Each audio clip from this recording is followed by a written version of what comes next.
Hello there, and welcome to the Sleepy Science Channel. Tonight, we'll be exploring one of the most ancient and influential inventions in history. This is a world of sunlight, of fruit, and of magical transformations. Wine is not just a drink, it is a process. It relies on the subtle interactions between the land, the weather, and the complex chemistry that humans have learned to control, all held together in a single glass. Across thousands of years, it has followed humanity through changing landscapes and shifting cultures. It is shaped by soil, by climate, and by choices so small they almost go unnoticed. From hillside vineyards to deep cellars, from wild fermentation to careful aging, every step carries a story that continues to evolve long after the bottle is sealed. The story of wine is far more ancient, more complex, and more fascinating than you might expect. If you enjoy these gentle journeys, I invite you to like, subscribe, or share a thought below. It helps others find their way here too, one sleepy soul at a time. But for now, all you need to do is relax. Let your body soften and allow your eyes to grow heavy. And as your mind begins to gently unwind, join me as we explore this remarkable drink together.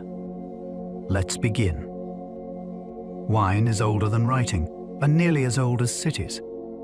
Long before alphabets, books, or kings carved their names into stone, people were already gathering grapes and waiting for something miraculous to happen. Fermentation likely began by accident, when crushed fruit met wild yeast and transformed into a drink unlike anything found in nature. That means wine belongs to the earliest human experiments in chemistry, farming, and pleasure all at once. It appeared alongside settlement itself, when people were no longer only hunting and wandering, but planting, storing, trading, and shaping landscapes for the future. In that sense, wine is not a luxury added later to civilization. It is woven into civilization's beginning. Before many people could write down a harvest, they could already share one. Before history had records, it had toasts. And that makes wine feel less like a product and more like a surviving thread that still connects your glass to the first great turning points of human life. The oldest known winery was hidden inside an ancient cave. In Armenia, archaeologists uncovered something astonishing inside a cave called Areni 1. They found not just traces of grapes, but a whole winemaking space from more than 6,000 years ago. There was a shallow basin where fruit seems to have been crushed by foot, a channel for juice to flow through, and large vessels where fermentation or storage likely followed. Nearby, they also found drinking cups and grape seeds, which makes the picture even more vivid. This was not random fruit rotting in the dark. This was a process. It was planned, repeated, and understood. What makes the discovery so gripping is the setting itself. The winery was not found in a grand ruin or a lost palace. It was tucked inside stone and shadow, preserved by stillness. Deep in that cave, the ancient world suddenly feels intimate. Someone stood there, pressed grapes there, and waited there for transformation. A bottle of wine begins as sunlight stored inside grapes. Every vine is a machine for catching light. Through photosynthesis, grape leaves pull energy from the sun and turn it into sugar, building the raw material that will later become alcohol, aroma, and texture. So when you lift a glass, you are not only tasting fruit, you are tasting a season's worth of daylight, gathered slowly and then sealed into berries hanging in warm air. That idea becomes even more beautiful when you think about how differently sunlight arrives. Morning light is not the same as evening light. A clouded summer is not the same as a blazing one. A steep slope changes the angle. Nearby water changes the reflection. All of it affects ripening. Then harvest captures that energy at one precise moment before it fades or shifts. Wine feels ancient and earthy, yet at its root, it begins with something almost cosmic. It begins with light crossing space, striking leaves, and becoming something you can taste. Yeast turns grape juice into wine by breathing out alcohol. At first glance, grape juice seems innocent enough. It is sweet, bright, and full of sugar. Then yeast arrives, and the whole story changes. These microscopic fungi consume that sugar and convert it into alcohol, carbon dioxide, and heat. It sounds technical, but it is really one of the most dramatic natural transformations in everyday life. A quiet liquid starts to fizz, foam, warm, and release clouds of scent. Fruit becomes something deeper, stranger, and far more layered. This is the heartbeat of winemaking. Without yeast, there is no wine at all. What makes it feel almost magical is that the creatures doing this work are invisible. Billions of them can reshape an entire vat, each one carrying out the same tiny act, until the liquid before you becomes something completely new. In a real sense, wine is not simply made by human hands. It is made in partnership with living organisms too small to see. One vineyard can taste different from the next field over. It sounds impossible at first.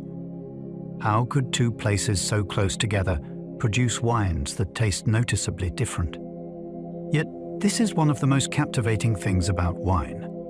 A few meters of distance can change drainage, soil depth, wind exposure, frost risk, and how much sun a row of vines receives across the day. One patch of land may warm earlier each morning. Another may hold just enough moisture to slow ripening. One may sit on limestone, another on clay. The grapes do not ignore those differences. They record them. That is why growers can become almost obsessed with tiny parcels of land, treating one slope as entirely distinct from the next. To outsiders, it may seem fussy. To people who work vines, it can feel obvious. Wine teaches a surprising lesson through this. Place is not broad or general. Place can be astonishingly precise. A field is not always one thing. Sometimes it is many hidden worlds standing side by side. Red wine gets its color mostly from grape skins, not juice. Most dark grapes do not hold crimson juice inside them. Crush them, and what runs out is often pale, almost clear. The deep ruby, purple, or garnet tones people associate with red wine come mainly from the skins, which release pigment during fermentation as they soak in the juice. That means color is less about what the grape contains at its center and more about contact, timing, and extraction. Leave the skins in long enough, and the wine darkens and gains tannin as well. Pull them away early, and the result can be much lighter. This is one of those details that instantly changes how wine feels. Suddenly, color becomes an event, not a given. It is something drawn out through touch. Even more surprising, this is why white wine can be made from red grapes if the skins are removed quickly enough. Beneath the darkness, the fruit itself is often far paler than it seems. Some vines still grow on roots older than living memory. In a few rare places, there are grapevines whose roots have been in the ground for generations beyond counting. They have lived through wars, changing borders, lost languages, and the rise and fall of entire ways of life. While many vineyards around the world were destroyed or replanted over time, a small number of ancient vines survived, especially in isolated places where disease or upheaval did not erase them. These plants are not impressive because they are lush or vigorous. In fact, old vines often produce less fruit. What fascinates growers is their depth, balance, and endurance. Their roots have explored the same earth for decades, sometimes more than a century, finding water and minerals far below the reach of younger plants. There is something deeply moving about that. A vine can outlast the people who train it, prune it, and harvest it. It can remain, season after season, quietly carrying memory underground. The same grape can taste completely different in different countries. Take one grape variety and plant it across the world, and you do not get one repeated flavor. You get many versions of the same idea. Pinot Noir in Burgundy can be delicate, earthy, and finely textured. In California, it can become darker, riper, and more plush. Riesling in Germany may feel electric and light-footed, while in Australia it can turn sharper, drier, and intensely lime-scented. The grape has not changed species, yet the result can seem almost like a different personality. Climate is part of that. So are soils, sunlight, rainfall, local yeasts, harvest choices, and winemaking traditions that shape what growers aim for. This is one reason wine is so compelling. It resists simplification. A grape is never just a grape. It is an argument between nature and place, filtered through culture. The passport changes the expression. The name stays the same, but the voice comes out different. Tiny changes in soil, slope, and wind can reshape a wine. Wine can be altered by forces so small, most people would never notice them while walking past. A slight incline may help cold air drain away on spring nights, saving buds from frost. A patch of stony ground may reflect extra warmth upward into the vines. A corridor of wind may dry grapes after rain and reduce disease pressure. Even the depth and texture of the soil can change how hard a vine must work for water, which in turn changes the size and concentration of the fruit. None of these things sound dramatic on their own. Yet together they can tilt a wine toward brightness or richness, tension or softness, perfume or restraint. That is what makes the subject so absorbing. Wine is shaped not only by huge weather events, but by quiet pressures accumulating over months. A breeze, a drain of cold air, a line of stones, a shallower patch of earth. Small causes can leave a lasting taste. Wine has survived empires, plagues, wars, and thousands of harvests. Few human traditions have lasted with such stubborn continuity. Empires rose and collapsed around wine. Religions adopted it, regulated it, or argued over it. Trade routes carried it across seas. Armies marched through vineyards. Disease struck vines and forced whole regions to replant. Yet the practice endured. People kept pruning, harvesting, fermenting, storing, and pouring. That persistence tells you something important. Wine is not a trend and never was. It has been ceremonial, medicinal, ordinary, sacred, commercial, and deeply local, sometimes all at once. It has belonged to peasants and kings, monasteries and markets, feast days and daily meals. Even when catastrophe interrupted production, someone always planted again. That long survival gives wine an unusual weight. When you see a bottle, you are seeing a tradition that has repeatedly been broken and rebuilt, then carried forward anyway. It has crossed centuries not because history was kind to it, but because generation after generation decided it mattered enough to save. Most grape juice is pale, even inside very dark grapes. Cut open a dark wine grape, and the surprise is immediate. The flesh is usually light, almost translucent, and nowhere near the dramatic color people expect. That means the darkness we associate with many wines is not hiding in the center like some secret ink. It has to be drawn out through the winemaking process. This small detail changes the whole way you imagine a grape. It is not a tiny bottle waiting to be opened. It is a layered fruit with different parts contributing different things. The pulp brings juice and sugar. The skins bring pigment and structure. The seeds can add bitterness if handled carelessly. Even the stems can matter in some fermentations. Once you know this, a bunch of grapes stops looking simple. It starts to feel engineered by nature for transformation, with each part waiting to play its role at exactly the right moment. The fizz in sparkling wine can come from a second fermentation. Still wine becomes sparkling through a kind of planned awakening. After the first fermentation has already turned juice into wine, winemakers can add a small mixture of sugar and yeast, then seal the liquid so the new carbon dioxide has nowhere to escape. That trapped gas dissolves into the wine and builds the bubbles from within. In the bottle, or sometimes in a pressurized tank, the liquid begins its second life. This is what makes traditional sparkling wine feel so thrilling. The sparkle is not pumped in like air in a tire. It is born inside the wine itself through renewed fermentation. That gives the process an almost theatrical quality. A finished wine appears calm, then quietly starts again in darkness. Pressure rises, bubbles form, texture changes, aroma changes. What seemed complete reveals another stage entirely. The transformation feels hidden and dramatic at once, like a secret process unfolding behind glass. Champagne bottles hold pressure greater than many car tires. A bottle of sparkling wine may look elegant and harmless on a table, but inside, it can contain an astonishing amount of force. The pressure in a typical bottle of champagne is often around 6 atmospheres, which is higher than the pressure inside many car tires.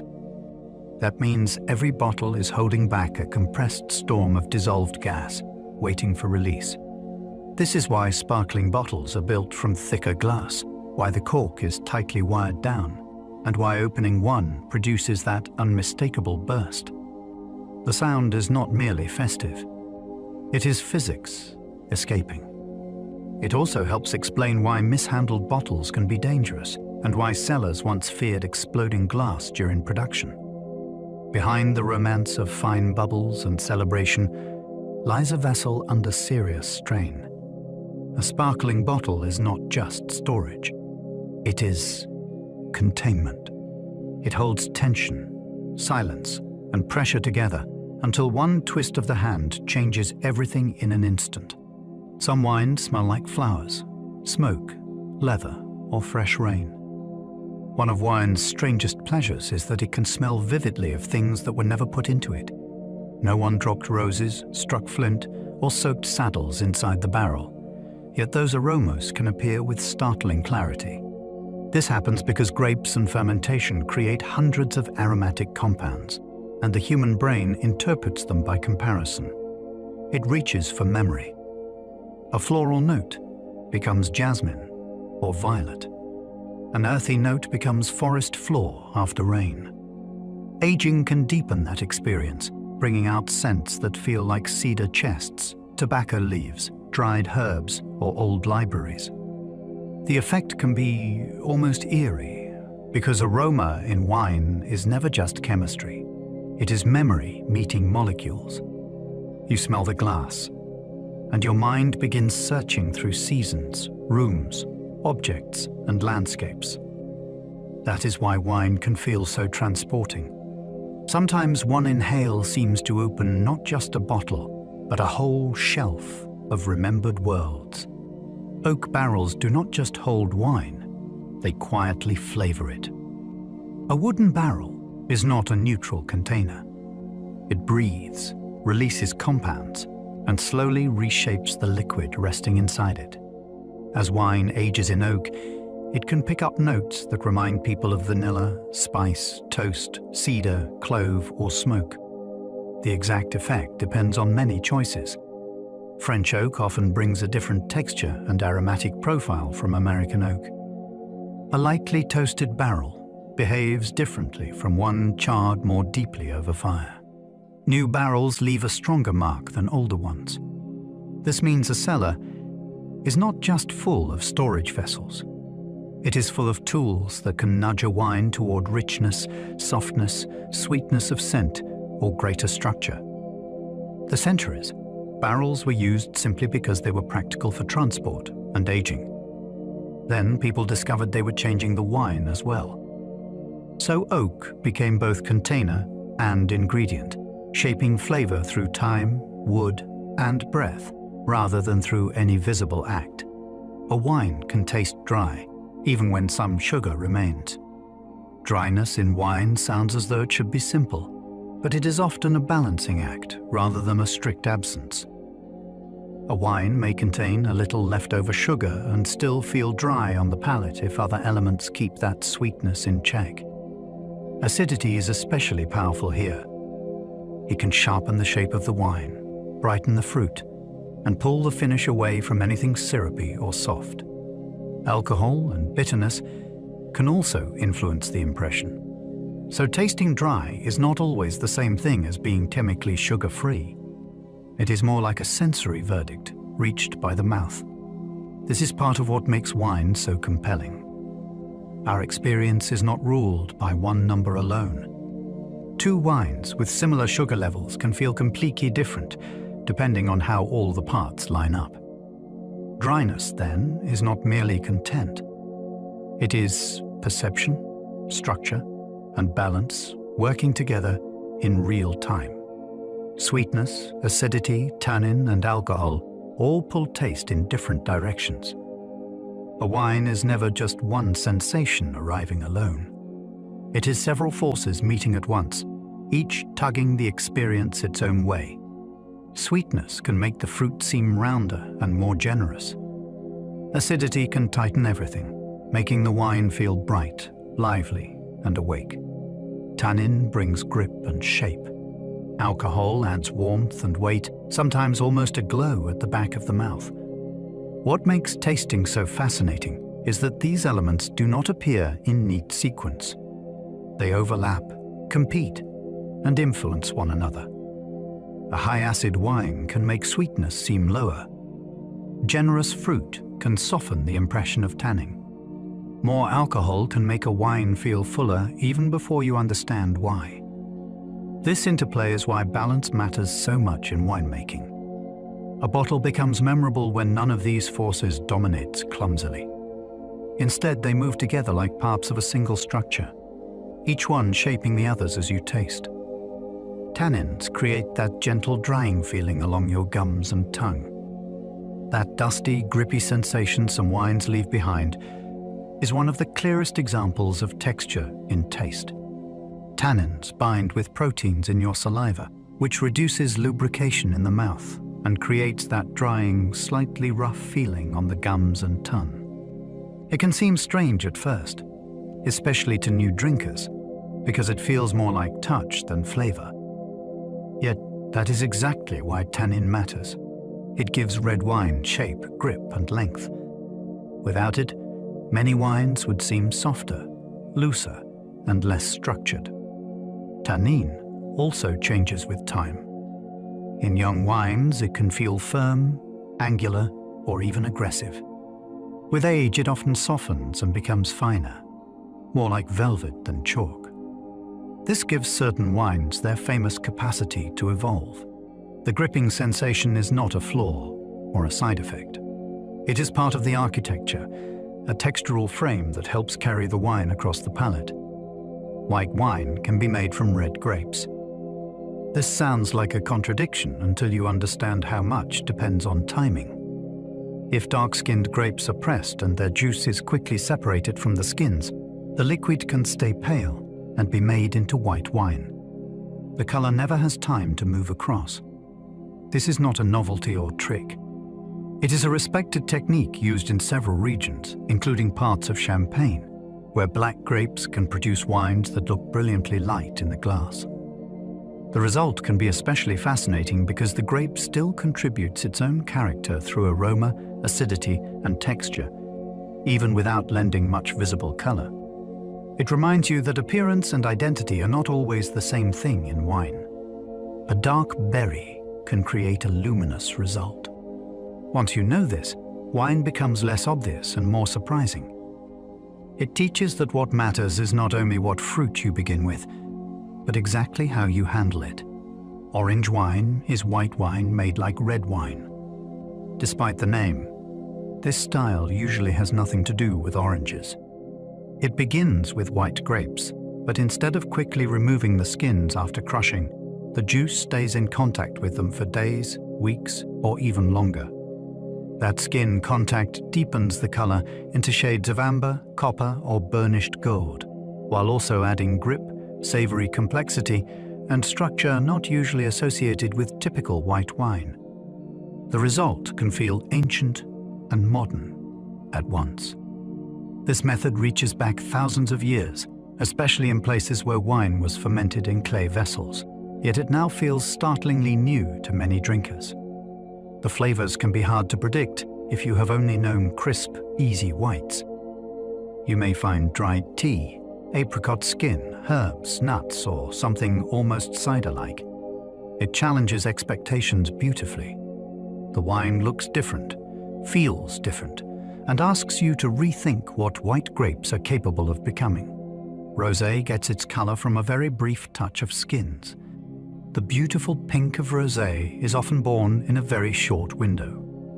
After dark grapes are crushed, the juice is left with the skins only briefly, sometimes for just a few hours, before they are removed. That short contact is enough to tint the wine anywhere from pale salmon to vivid pink, while still keeping the body lighter than most reds. What makes this so captivating is how exact the timing can be. Leave the skins too briefly and the wine may look almost silver.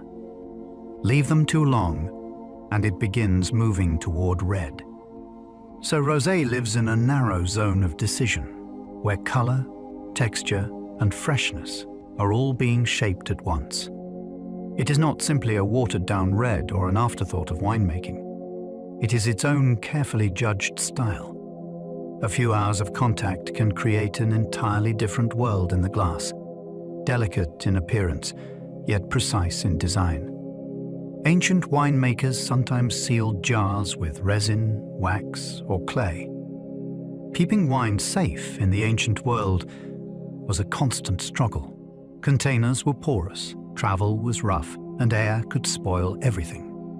So early winemakers learned to protect their jars with whatever materials they had close at hand. Resin could coat the inside and slow leakage. Wax could help close an opening against air and contamination. Clay seals could secure the mouth of a vessel, so the contents remained protected during storage or transport. These were not decorative touches. They were acts of practical ingenuity in a world without glass bottles, modern corks, or stainless steel. Sometimes those materials also left their mark on flavor, which means ancient wine may have tasted far stranger to us than we imagine. When you picture old jars stacked in a cellar or loaded onto a ship, it helps to remember how experimental that world really was. Preserving wine meant inventing solutions with earth, tree sap, heat, and patience. Georgia has made wine in buried clay vessels for millennia. In Georgia, wine has been made for thousands of years in large clay vessels called cuvevri, and the method still survives today. These vessels are buried in the ground, which helps keep temperatures stable during fermentation and aging. Grapes, skins, seeds, and sometimes stems can all go into the vessel together. Then the opening is sealed, and the wine is left to transform beneath the earth. There is something almost mesmerizing about that image. The wine is not aging on a bright shelf or inside a shiny tank. It is resting underground, surrounded by soil, held in shaped clay, and guided by a tradition older than many nations. This is more than technique. It is continuity. Families and regions have carried it forward across invasions, changing borders, and vast stretches of time. When people speak about ancient wine culture still living in the present, this is one of the clearest examples anywhere on Earth. Some Roman wines were aged in amphorae instead of barrels. Before wooden barrels became common in much of Europe, Romans often stored and aged wine in amphorae, tall clay vessels with narrow necks and pointed bases. These containers could be stacked, sealed, shipped, and buried in sand, or set into racks for stability. In bustling ports and villas across the empire, amphorae were everywhere. They carried wine across the Mediterranean and turned trade into a vast moving network of clay. Some were lined or sealed to help preserve the contents, and some wines were even heated, sweetened, or otherwise altered in ways that would surprise modern drinkers. The image most people have of aging wine in dark oak cellars simply does not fit this earlier world. Roman wine often lived in fired earth, not wood. That changes the whole mood of it. You begin to picture docks, warehouses, kitchens, and ships filled with pointed jars, each one carrying a liquid shaped by empire and by clay.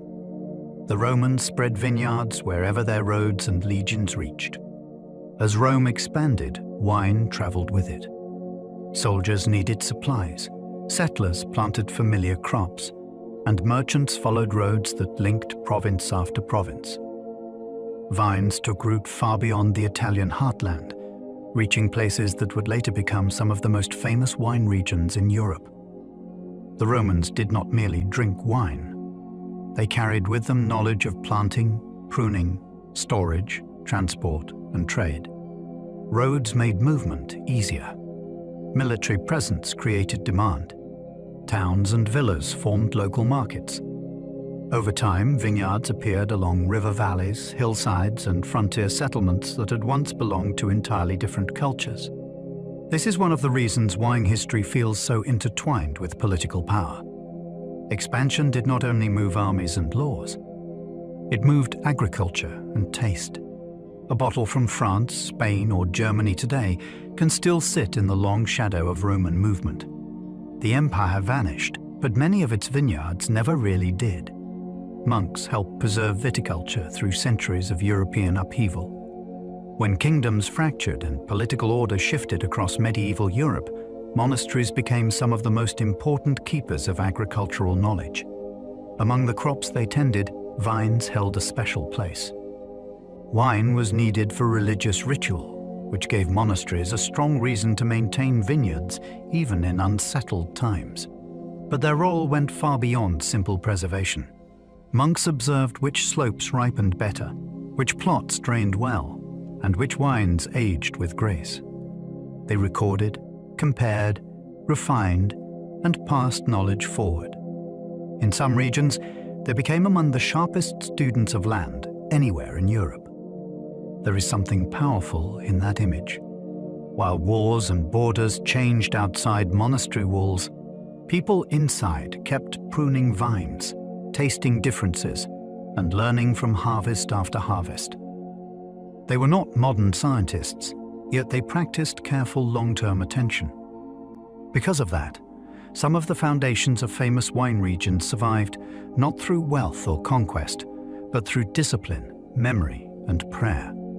Medieval vineyards were once mapped with astonishing care and pride.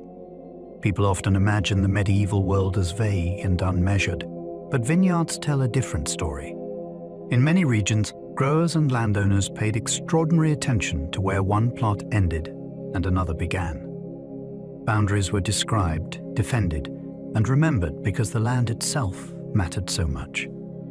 Certain parcels earned reputations for producing better wine, and those reputations could become sources of income, status, and local pride. Over time, names attached themselves to particular slopes and enclosed sites, and those names endured. This close observation helped lay the groundwork for the way wine regions still think about prized sites today. The fascinating part is how early this sensitivity emerged. People were not only farming, they were noticing patterns with real precision. They understood that two neighboring pieces of land were not interchangeable.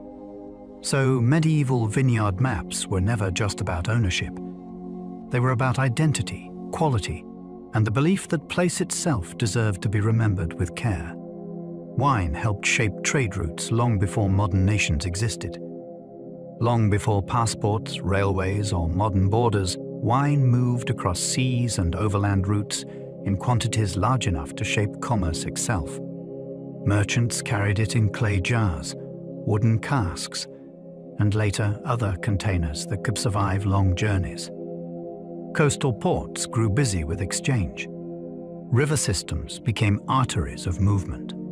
Market towns linked inland vineyards to distant buyers who might never see the vines but knew the reputation of their origin. Because wine could spoil, leak, or change in transit, trade demanded skill, timing, and infrastructure.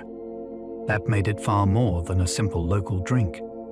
It became one of the goods that tied regions together and gave certain places economic importance. A successful wine route could enrich estates, cities, and whole communities. When you follow the history of wine, you are often following the history of connection itself. Bottles came later. Before them came routes, ships, roads, bargaining, and the long movement of fragile cargo. Shipwrecks have preserved ancient wine jars on the seafloor. When ancient merchant ships sank, they sometimes carried their cargo into an accidental vault. On the seafloor, amphorae could remain buried in mud or sand for centuries, even millennia, protected from the weathering and disturbance that ruined so much on land. Divers and archaeologists have found wrecks where rows of jars still lie where they settled, turning the seabed into a frozen moment of trade and transport. These discoveries are thrilling because they show not just a single object, but a whole system caught mid-journey. You can see what was being moved, how it was packed, and sometimes where it may have been heading. The sea, which destroyed the voyage, also preserved its evidence. In some cases, residues still cling inside the jars, giving clues to what they once held. A shipwreck can feel like a time capsule with water over it, where commerce, craftsmanship, and catastrophe all survive together in silence. Archaeologists can sometimes identify ancient wines from chemical traces alone. Even when the liquid itself vanished thousands of years ago, wine can leave a fingerprint behind. Tiny chemical residues absorbed into pottery or clinging to the interior of a vessel can survive long after the visible contents have disappeared.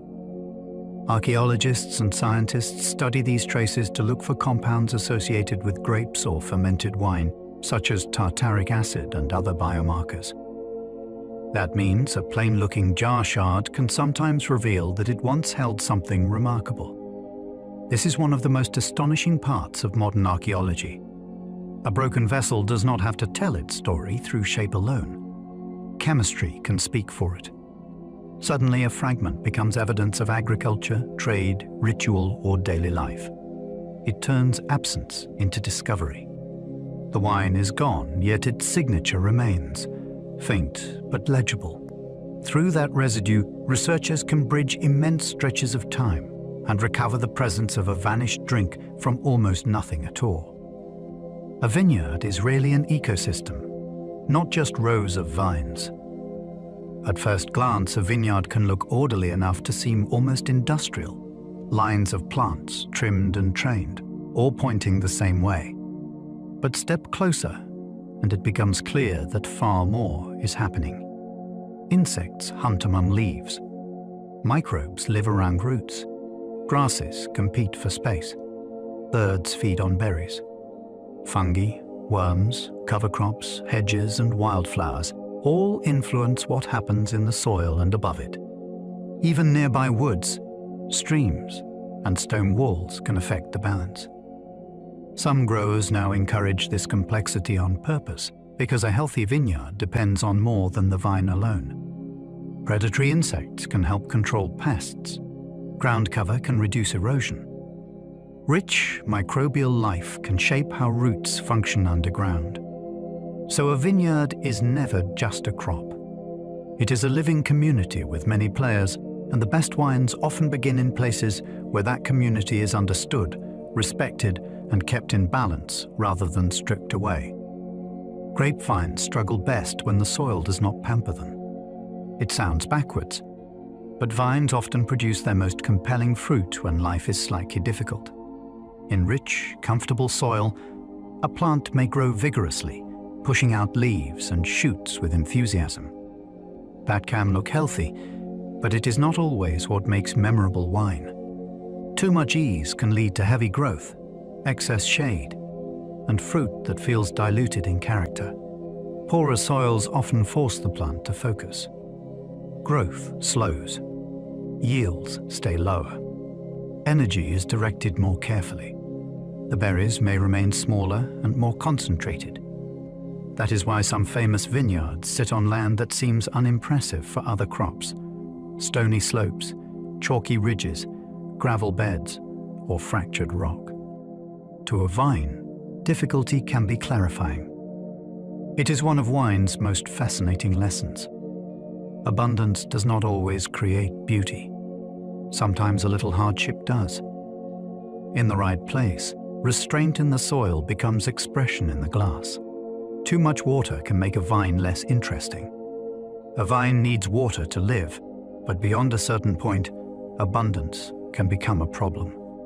When water is too easy to find, the plant may grow fast and generously, producing larger berries with more diluted juice. Leaves can become dense, shading fruit and slowing the development of the flavors growers want. The vine becomes comfortable, and comfort is not always exciting. Mild water stress, by contrast, can encourage the plant to regulate itself more carefully. Growth steadies. Fruit stays smaller. Skins and juice can become more intense. This does not mean drought is always good. Severe stress can shut ripening down and harm the plant. The fascination lies in the balance. A vine often performs best when it must work a little, but not suffer too deeply. That narrow middle ground helps explain why rainfall patterns matter so much in wine regions. A season with too much generosity from the sky can leave the result flatter than expected. Vines send roots surprisingly deep in search of water. What you see above ground is only half the story.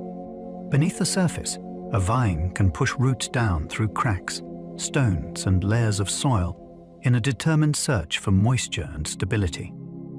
In the right conditions, those roots can reach astonishing depths, far below the quick influence of surface weather. That hidden reach matters because it allows the plant to draw from reserves that shallower-rooted crops cannot easily access. It also means the vine is interacting with a larger underground world, one shaped by geology, drainage, and time. When people talk about a vine expressing place, this buried dimension is part of what they mean. The roots are not grazing lightly at the surface. They are exploring. They are navigating. They are finding pathways through fractured ground that may have formed long before the vineyard existed. A glass of wine can seem delicate and fleeting, yet it may begin with a root system quietly descending through ancient earth. Old vines often yield less fruit, but more concentrated flavor. As vines age, they usually stop behaving like young, vigorous plants.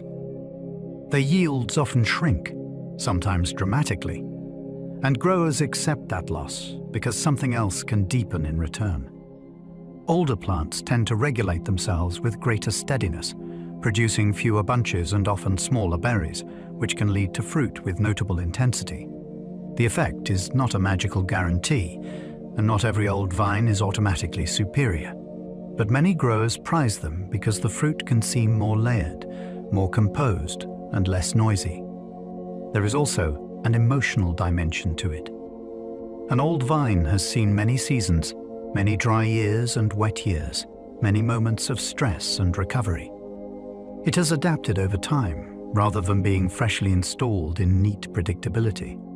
That sense of endurance becomes part of its mystique. You are not just tasting fruit from a plant. You are tasting fruit from a survivor that has been learning the site for decades. A single frost can change an entire vintage forever. Spring frost is one of the vineyard's quiet terrors because it strikes just as new growth begins. After winter dormancy, vines wake and push out delicate shoots that contain the season's future clusters.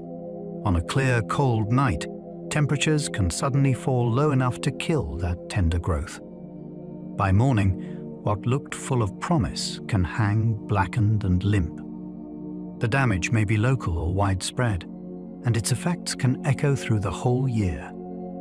Some vines may push secondary buds, but these are often less fruitful. Yields can collapse. ripening patterns can shift.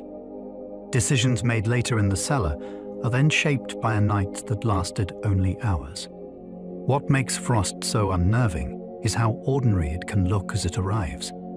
No dramatic storm, no violent sound, just a still evening and a hard dawn. Yet from that silent event, an entire vintage can emerge smaller, different, and permanently marked. Hail can devastate a vineyard in just a few minutes. There are few vineyard events more brutal than hail. A storm can form, sweep across a region, and in minutes shred leaves, split shoots, scar fruit, and knock whole clusters to the ground. Unlike a gradual shift in weather, this is sudden violence from the sky. Growers may watch a promising season collapse before they can do anything at all. The damage is not just cosmetic. Broken leaves reduce the vine's ability to ripen what remains. Wounded berries can invite rot. Young wood can be injured so badly that future growth is affected as well. Two neighboring villages can experience completely different outcomes depending on the path of the storm, which adds another layer of drama to vineyard life. One plot may escape untouched, while another looks as though it has been whipped by stones. Wine often feels refined and controlled, but moments like this reveal how exposed it is. One brief storm can erase months of hope. Morning mist and afternoon sun can be a magical combination. Some of the world's most fascinating vineyards sit in places where the day begins in fog and ends in brightness. That pattern can create a beautiful kind of tension in the fruit. The cool mist slows the early hours, holding temperatures down and delaying the pace of ripening. Then, as the sun burns through, warmth arrives and pushes the grapes toward maturity.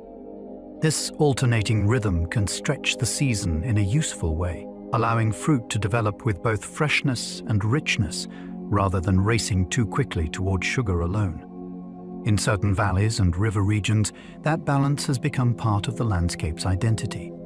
Growers count on it, though never completely, because each year shifts its timing and intensity. What seems poetic also has hard consequences in the vineyard. Too much fog can invite disease. Too much sun can flatten nuance.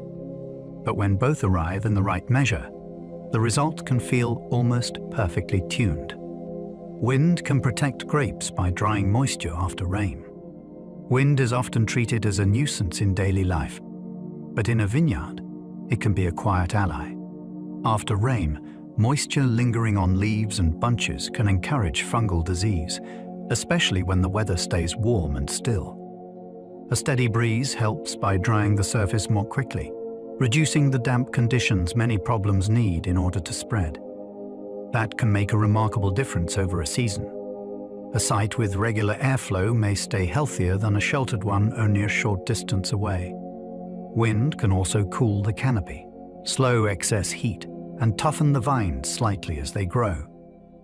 Of course, too much can become destructive, breaking shoots or stressing the plants beyond what is helpful. Once again, wine lives in balance. The best breeze is not chaos. It is movement with purpose. An invisible current crossing the rows can protect the crop simply by refusing to let water sit still for too long.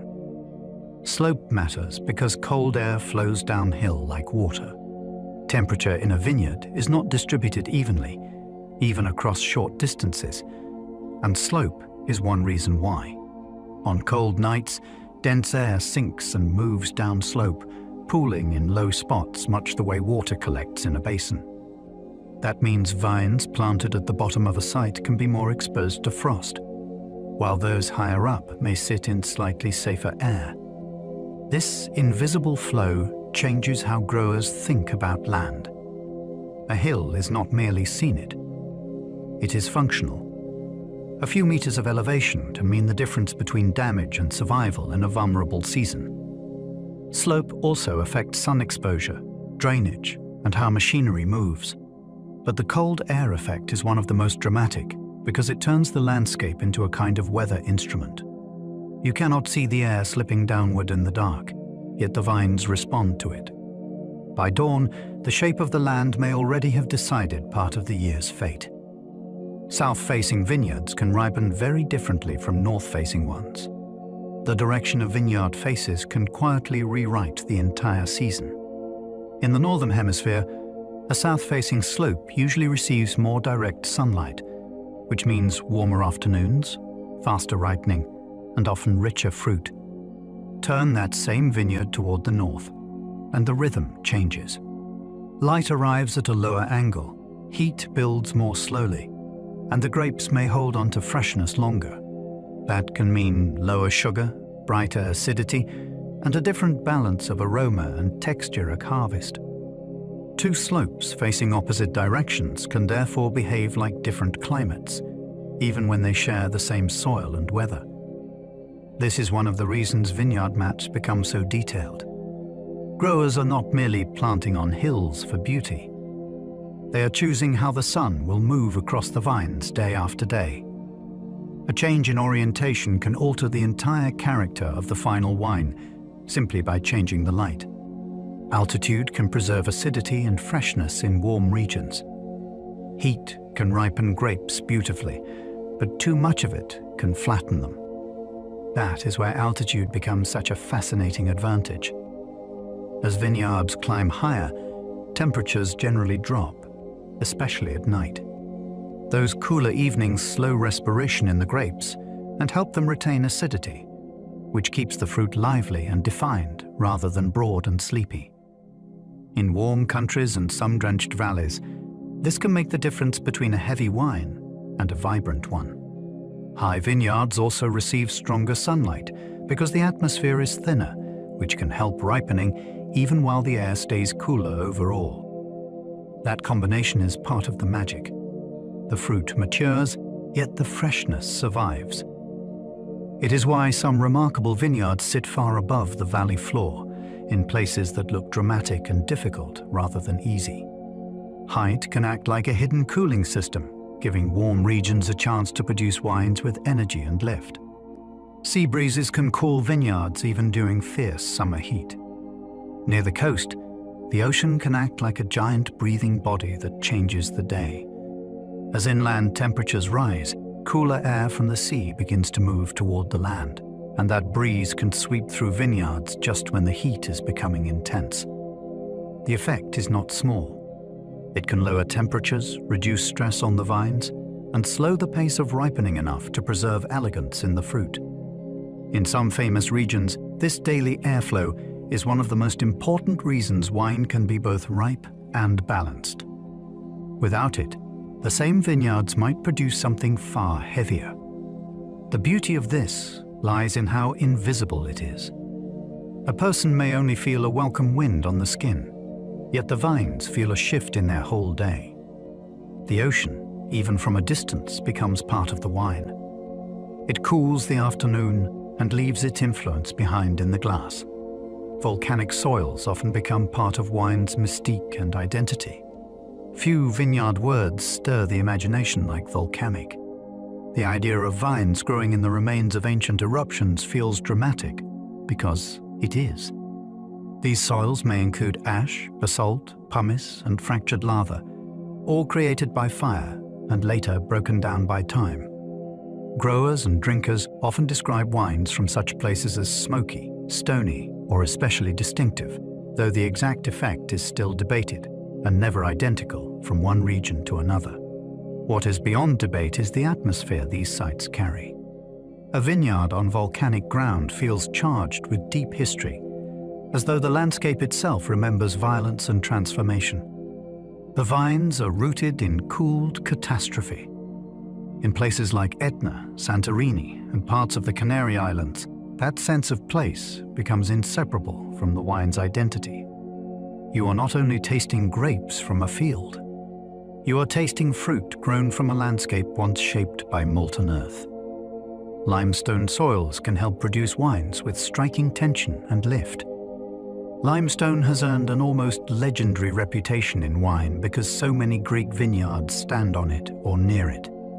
This pale, ancient rock was often formed from marine life long vanished into geological time, and its presence can influence drainage, root penetration, and how water is stored in the ground. Growers often associate limestone sites with wines that feel energetic, finely drawn, and almost luminous in their structure. The word many people reach for is tension, that sense that the wine is alive with inner pull rather than softness alone. Whether the effect is direct or indirect through water balance and vine behavior, the pattern appears often enough to fascinate generations of growers. There is also something poetic about it. Vines rooted in the compressed remains of ancient seabeds can yield wines that seem lifted and precise rather than heavy. Stone from vanished oceans ends up shaping freshness in a modern glass. Gravel soils can store heat and help grapes ripen after sunset. Some vineyard soils do part of their work after the summer's gone down. Gravel is especially important in this way because the stones absorb warmth during the day and then release it slowly as evening cools. That extra stored heat can help grapes continue ripening into the night, smoothing the transition between warm afternoons and cooler darkness. In marginal climates, or in years when every bit of ripening matters, this can be incredibly valuable. Gravel also tends to drain well, which keeps lines from becoming too comfortable and encourages deeper rooting. But it is the heat effect that captures the imagination. A stony vineyard can become almost like a thermal battery, holding the memory of the day and giving it back after sunset. In places such as Bordeaux, this has long been part of the story of certain revered sites. The ground itself stays active, extending the day long after the light has gone. Sand once saved some vineyards from a devastating root pest. When phylloxera spread through the wine world, many vineyards were left ruined. Yet some places escaped, and one of the most surprising reasons was sand. The pest, a tiny aphid-like insect that attacks vine roots, struggles to move and survive in loose, sandy soils. In regions where vineyards were planted on deep sand, the insect often failed to establish itself with the same destructive force it showed elsewhere. That made these sandy sites feel almost miraculous during a period of widespread disaster. Ancient vines survived there when others had to be torn out and replaced. Even today, some celebrated old vineyards remain on their own original roots, partly because sand protected them when other soils could not. This is one of those details that sounds small until you feel its consequences. A grainy, shifting soil that might seem poor or inconvenient became a shield. Entire pieces of wine history were saved by ground too loose for a pest to master. Phylloxera nearly destroyed the wine world in the 19th century.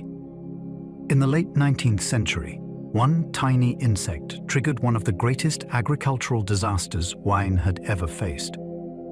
Phylloxera, native to North America, found its way into Europe and began feeding on the roots of Vitis vinifera vines, which had little natural resistance. The results were catastrophic.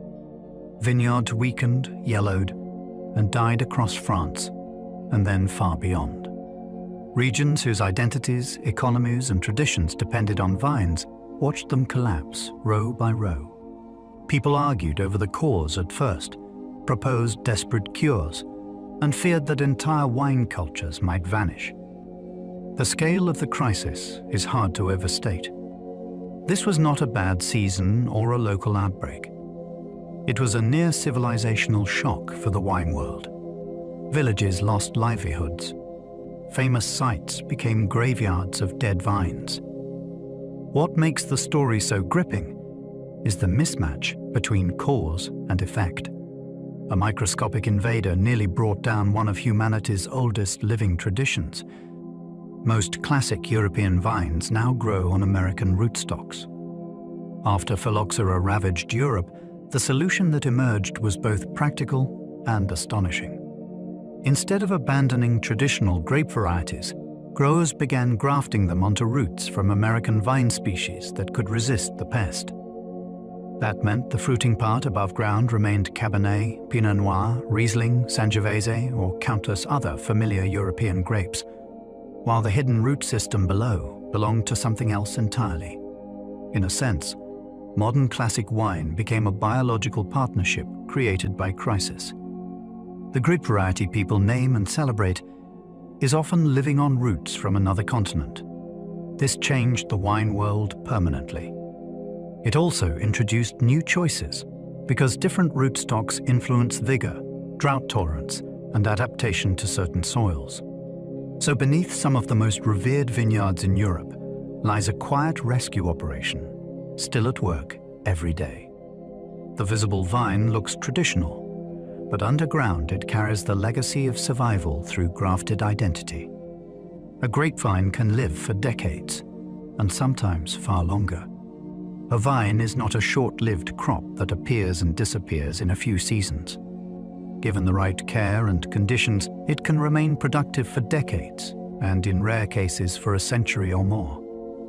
Over that time, it becomes something more than a plant in a row. It becomes a witness to weather, pruning, disease pressure, human decisions, and the changing life of the land around it. A very old vine may twist into strange forms, thick as a small tree in places, carrying its age visibly in wood and posture. It has endured drought, wind, storms, and harvest after harvest. That longevity helps explain why vineyards can feel so full of inherited memory. The plants themselves may have been rooted before the current grower was born. When you stand among very old vines, the place feels slower and deeper. These are not seasonal objects. They are living structures that can outlast generations of people. Wine grapes are usually much smaller than table grapes. The grapes you snack on and the grapes that become wine may look related, but they are built for different futures. Table grapes are bred to be plump, juicy, mild, and easy to eat. Wine grapes are usually much smaller, with more skin in proportion to pulp, more seeds, and a very different balance of sugar and acid. That difference matters enormously. Smaller berries can give winemakers more of the compounds that shape aroma, color, and texture, because so much of wine's character comes from what is near the skin rather than from watery flesh alone. A bowl of table grapes can feel simple and refreshing. A cluster of wine grapes can feel almost intense, sometimes sweet, sometimes tart, sometimes surprisingly thick-skinned or bitter if you chew too far. They are not designed for casual eating. They are designed for transformation. What looks like a smaller fruit is really a more concentrated starting point for something much bigger. Thick-skinned grapes often bring more color, tannin, and structure. When a grape has a thicker skin, it carries more than just extra protection from weather and disease. It often carries a larger share of the elements that give wine depth and shape. Color compounds live in the skins of dark grapes, and so do many of the tannins that create grip and frame. During fermentation, those skins become a source of extraction, releasing pigment, texture, and flavor into the liquid around them. That is why certain varieties can produce wines that feel darker, firmer, and more architectural from the first sip. There is often a sense of build in them, like a structure rising piece by piece rather than fading quickly away.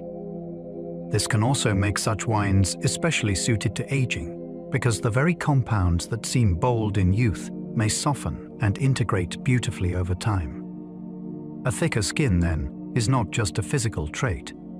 It can be the beginning of a wine's power, patience, and shape.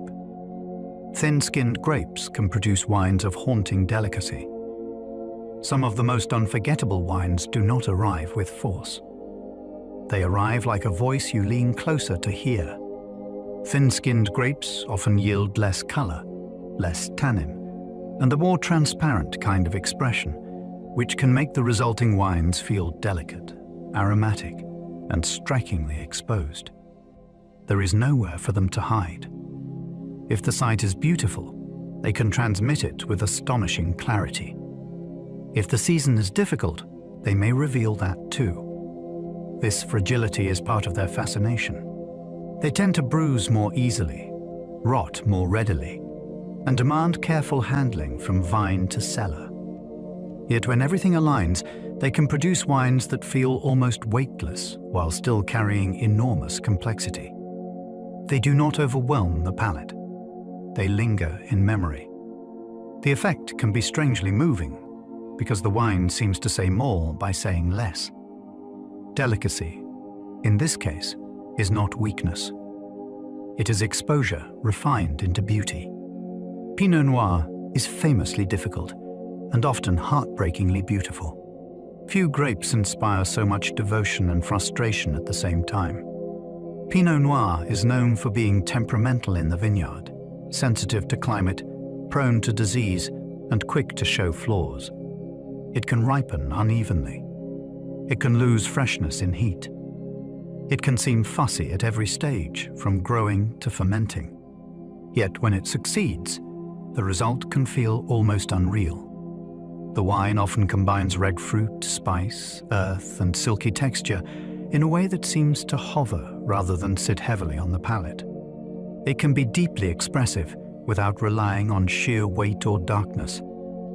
That is why people chase it so obsessively.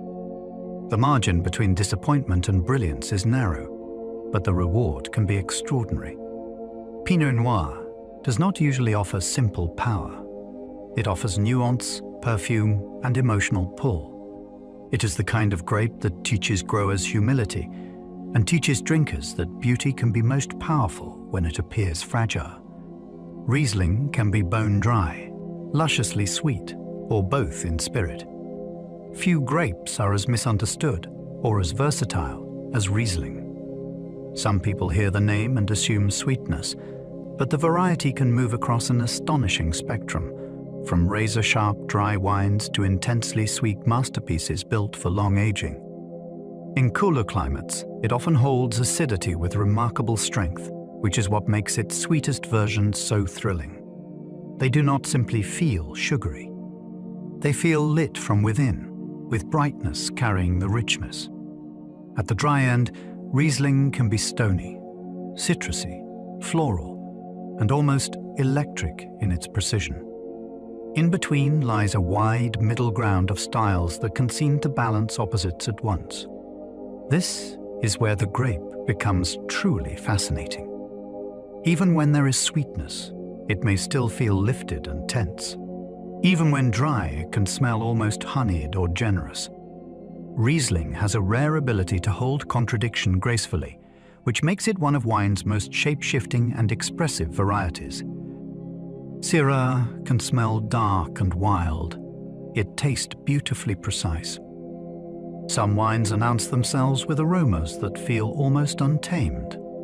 Syrah can give black fruit, cracked pepper, smoke, olive, violet, or something meaty and savory that seems to come from another world entirely. The nose can feel shadowy, deep, and slightly feral. Then you taste it, and what arrives may be far more controlled than expected. In great examples, there is often a remarkable line running through the wine, firm fruit, measured acidity, and tannin that guides rather than bludgeons. That contrast is part of the grape's allure. It smells dramatic, yet it can move with real discipline across the palate. Region changes the voice enormously.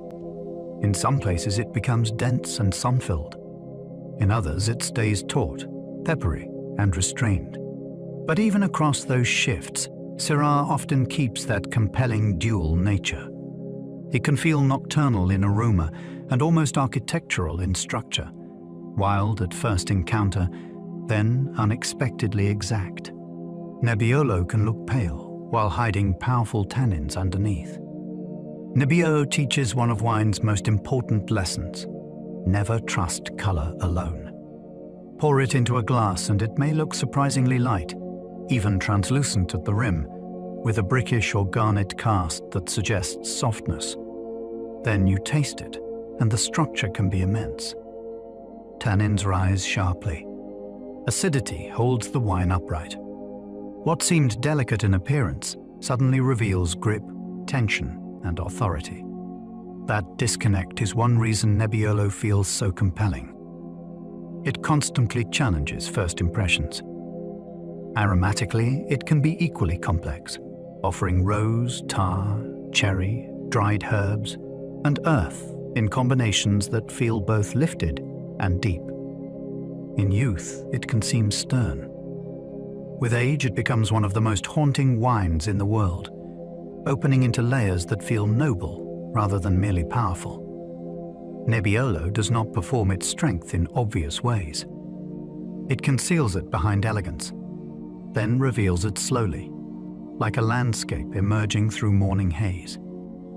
Sauvignon Blanc can smell startlingly vivid, bright, and green.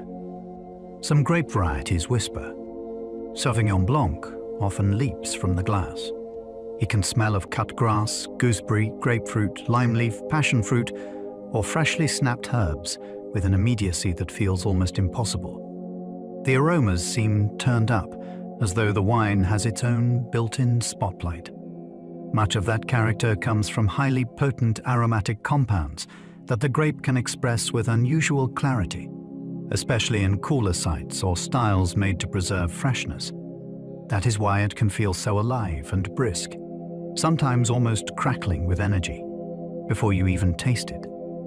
Yet for all its brightness, it is not one note. In different regions, it can shift from citrusy and lean to tropical and exuberant, or from grassy sharpness to smoky mineral tension. What remains constant is its vividness. Sauvignon Blanc rarely drifts by unnoticed. It arrives with a pulse, and often with the kind of freshness that makes the whole glass feel newly switched on. Cabernet Sauvignon became global partly because it travels so well. Some grapes are beloved in one place and difficult everywhere else. Cabernet Sauvignon proved unusually adaptable. It can thrive in a wide range of regions, from classic European sites to the New World, while still retaining a recognizable core of black fruit, structure, and age-worthy character. That reliability helped it spread across continents. Growers found that it could handle travel in a second sense as well. The wines often held up during shipping, aging, and export, which mattered enormously in a global market. Cabernet has thick skins, substantial tannin, and a natural seriousness that can give it durability in bottle. Those traits helped make it both a vineyard success and a commercial one. Once consumers learned the name, it became even easier for the variety to move around the world. Its rise was not just about flavor. It was about resilience, recognition, and the ability to remain itself while crossing oceans, climates, and cultures. Chardonnay is famous for changing shape with climate and winemaking. Chardonnay is one of the great transformers of the wine world. In a cool region, it can become taut, citrusy, mineral, and finely edged. In warmer places, it may turn riper, broader, and filled with peach, melon, or tropical notes. Then winemaking choices can push it further still. Ferment it in steel, and it may stay crisp and clean. Put it in oak, and it can gain toast, spice, and creamy breadth. Allow malolactic fermentation, and the texture may soften toward butter and silk. Keep it leaner, and it can feel almost blade-like in precision. This range is why Chardonnay has become both celebrated and controversial. It can be many things, which means people often argue over which version they love most. Yet that mutability is exactly what makes it so fascinating. Chardonnay is not just a grape with one voice. It is a mirror for place, temperature, and human choice. Some vineyards grow dozens of grape varieties side by side. In many old vineyard landscapes, neat modern order came later. For centuries, growers often planted many grape varieties together in the same plot, sometimes because they inherited a mixture, sometimes because it was the smartest way to survive an uncertain climate. One variety might ripen early. Another might resist rot better. Another might hold acidity and heat. Another might bring perfume, color, or body. Together they formed a kind of living insurance policy. If one struggled in a difficult year, others could still succeed. This also meant the vineyard itself behaved like a chorus rather than a soloist. Fruit from different vines could be harvested together and fermented together, creating wine shaped by diversity from the very start. There is something deeply appealing in that image. A vineyard is not always a monoculture marching in uniform rows. Sometimes it is a crowded, complicated community where many grape voices grow beside one another and face the season as a group. Field blends were common long before modern labeling favored precision. Before wine labels became exercises in exact identity, many wines were simply the result of what the vineyard grew. Different grape varieties were planted together, harvested together, and fermented together in the same vessel. That practice created what is known as a field blend. It was not careless. It was practical, local, and often deeply intelligent. Growers were working with the vineyard as a whole system rather than separating every part into tidy categories.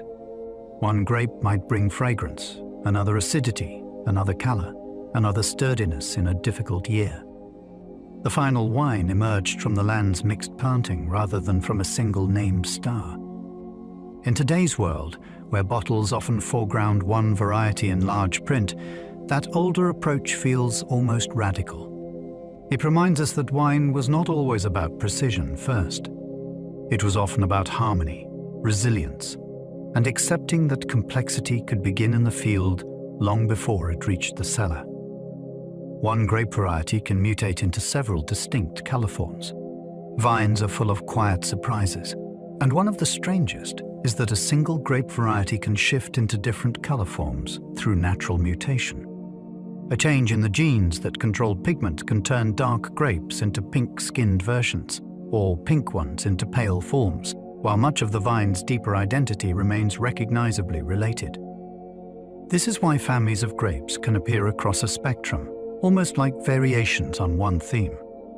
Pinot is the classic example, with Noir, Gris, and Blanc all closely linked. Seeing that family relationship makes wine feel more alive and less fixed than many people imagine. A grape name is not always one static thing. It can branch, change, and reappear in altered form over time. The vine is not a machine stamped out to one permanent design. It is a living organism capable of subtle shifts, and those shifts can end up reshaping entire styles of wine for generations. Clone selection can subtly change how the same grape behaves. Not all vines of the same grape are truly identical. Over time, growers noticed that certain individual plants within a variety behaved a little differently. One might ripen earlier. Another might produce smaller clusters. Another might give looser bunches, deeper color, or more aromatic fruit. When these traits are preserved through propagation, they become clones, genetically very close, yet carrying distinct tendencies. This means a vineyard planted to one grape can still hold many internal possibilities depending on which selections were chosen. To most people, that sounds like a small technical detail. In practice, it can influence the whole style of a wine. A grower may choose one clone for perfume, another for structure, another for consistency in a cool site. This adds another layer to wine's complexity. Even after you decide on the grape, the place, and the farming, the story is still not settled. The character of the vine itself contains many versions of the same name. Harvest timing can swing a wine from sharp to plush. There are few decisions in winemaking more decisive than when to pick. Leave grapes on the vine for a short time longer, and sugars rise, acids fall, skins soften, and flavors move from tart and angular toward richer and rounder. Pick earlier, and the wine may feel bright, tense, and lifted. Pick later, and it may become broader, softer, and more generous in fruit. The difference can be dramatic, even when the vineyard is the same and the weather has barely changed. This is why harvest is never just a matter of waiting for grapes to be ready. Ready for what exactly is the real question. Different winemakers looking at the same block may choose different days because they want different futures from the fruit. Timing becomes style. A few days can shift the entire emotional register of a wine. In that sense, harvest is not just agriculture. It is one of the most important artistic decisions in the whole process. Many grapes are picked at night to protect freshness. In some regions, harvest begins not at sunrise but in darkness, under headlights, stars, and cold air. Picking grapes at night helps preserve freshness because the fruit arrives at the winery cooler and calmer. That matters more than it might seem. Warm grapes can oxidize more easily, begin fermenting too soon, or lose delicate aromatic character before they are even processed. Cool fruit gives the cellar team more control and helps retain the vividness many styles depend on. There is also something unforgettable about the image itself. Vineyards that looked still by day suddenly fill with workers or machines moving quietly through the rows while the rest of the landscape sleeps. The harvest becomes almost secretive, timed not by convenience but by temperature. Wine often feels associated with sunlight, but here one of its key moments happens in darkness. The grapes come in cold, carrying the night with them, and that nocturnal beginning can shape the life of the finished wine.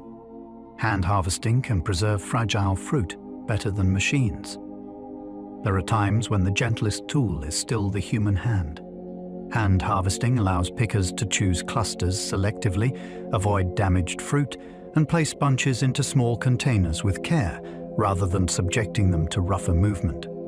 This can matter enormously for thin-skinned varieties, for whole cluster fermentations, for sparkling wine, or for steep and awkward sites where machinery cannot work safely. The fruit arrives more intact, which gives the winemaker a cleaner starting point and greater control over what happens next. It also changes the rhythm of harvest.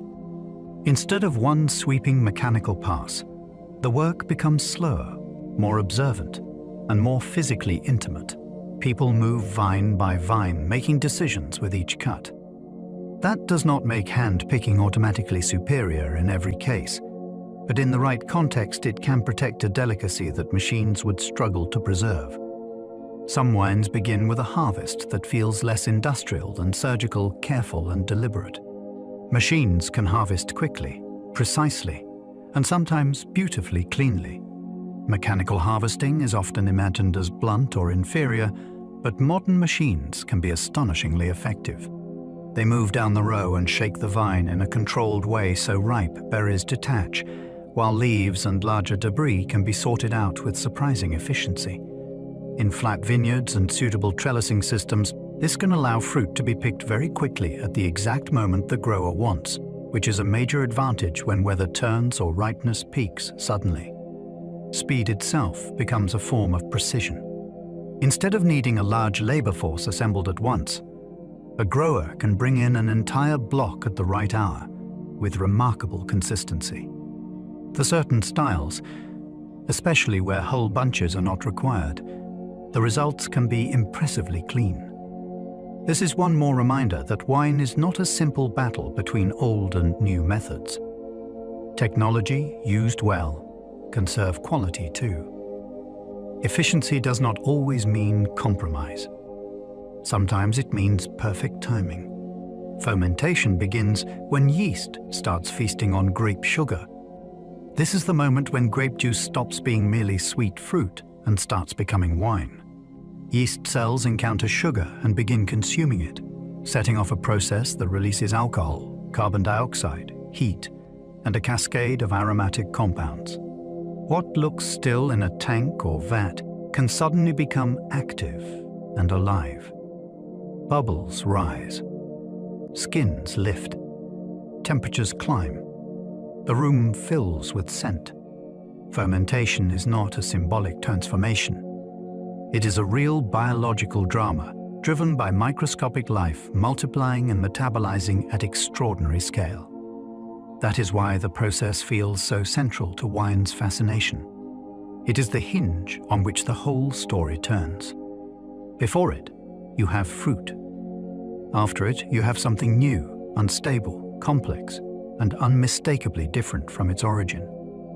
The shift can happen with such force that even experienced winemakers treat it with respect. Once yeast begins its feast, the juice has crossed a threshold, and there is no going back. Native yeasts can create unpredictability, complexity, and real risk. Not every fermentation begins with a cultured strain added from a packet. Some winemakers rely on native yeasts, the diverse microorganisms already present on grape skins, in the winery air, and on cellar surfaces. This can produce wines of striking individuality, because many different yeast populations may take turns shaping the fermentation, each contributing slightly different aromas and textures along the way. The result can feel layered, vivid, and closely tied to place. But this freedom comes with danger.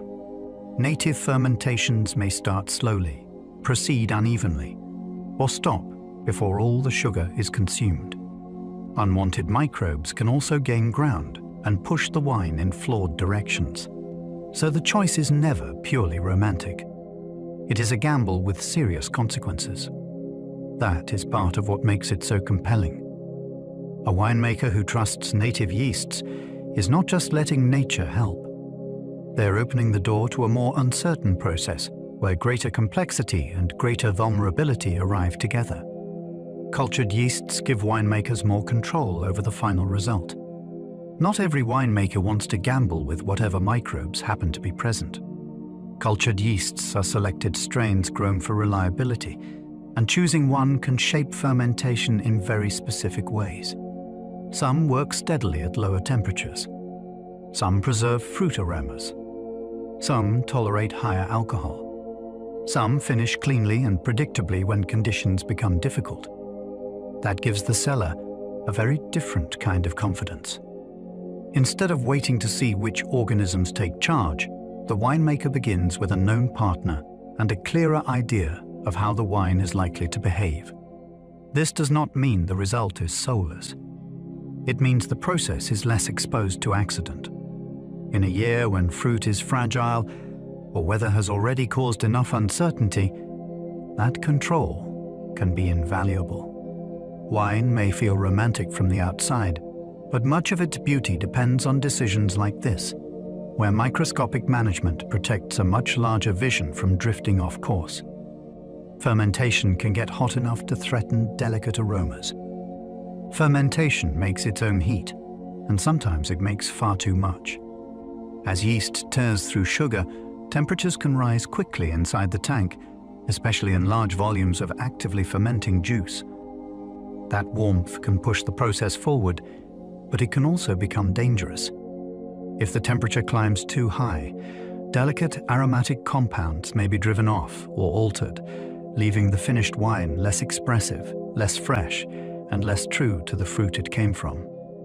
Yeast itself can struggle as conditions intensify, which means the process that creates wine can also begin to damage it from within. This is why temperature control became such a revolution in modern cellars. Cooling jackets, careful monitoring, and well-timed decisions allow winemakers to protect nuance rather than sacrifice it. Beneath the romance of bubbling vats lies a real balancing act. The same biological force that creates complexity can burn it away if it runs too hot for too long. Red wine ferments with skins, seeds, and sometimes stems. What turns dark grapes into red wine is not just fermentation itself, but what ferments together. Instead of pressing the juice cleanly away, winemakers often allow the skins and seeds to remain in contact throughout the process, and sometimes they include stems as well. This creates a far more complex environment inside the tank. Pigment moves out of the skins. Tannins come from skins, seeds, and stems in different ways. Aromas deepen. Texture builds. The fermenting mass becomes thick, alive, and layered rather than simply liquid. Every choice changes the tone. More seed contact can bring grip or bitterness. Whole clusters with stems can add lift, spice, and structure. though they can also push the wine in greener directions if used carelessly. That is why this stage feels so decisive. The wine is not merely being converted from juice into alcohol. It is being assembled from multiple parts of the grape all at once.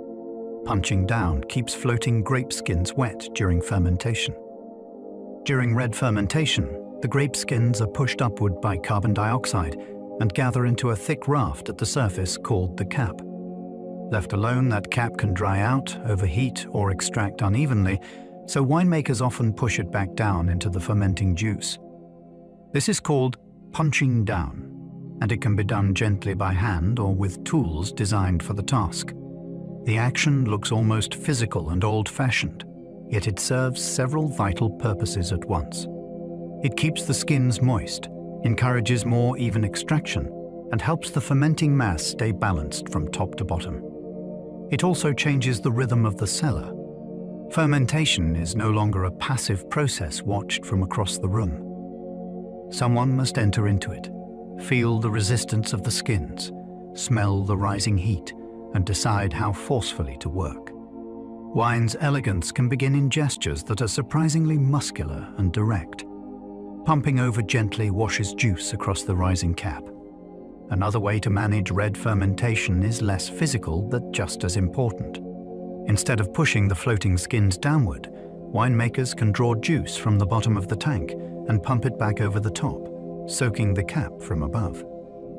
This process, known as pumping over, helps keep the skins wet and encourages extraction without the same plunging movement used in punching down. It can also help with temperature balance, oxygen contact, and the even distribution of yeast and solids throughout the tank. The beauty of the method lies in its adjustability. A gentle pass can preserve delicacy. A stronger or longer one can build more structure and color. It is not simply a technical routine.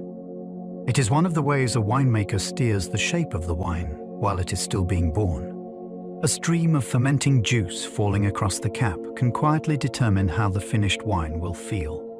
Malolactic fermentation can turn sharp acidity into softer creaminess. After the main fermentation is over, some wines undergo another transformation that changes their texture and mood.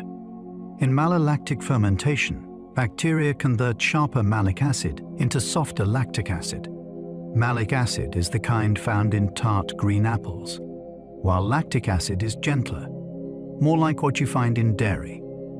That shift can make a wine feel rounder, calmer, and more supple on the palate. In some white wines, it contributes to the creamy, buttery impression people often notice. In reds, it can soften edges and help knit the wine together more harmoniously. The change is chemical, but it feels almost emotional in the glass. A wine that seemed pointed and angular may relax into something broader and more settled. Winemakers may encourage it, delay it, or prevent it, depending on the style they want. So even after yeast has finished its work, the wine may still be quietly moving toward a different personality. Lees aging can make wine feel broader and silkier.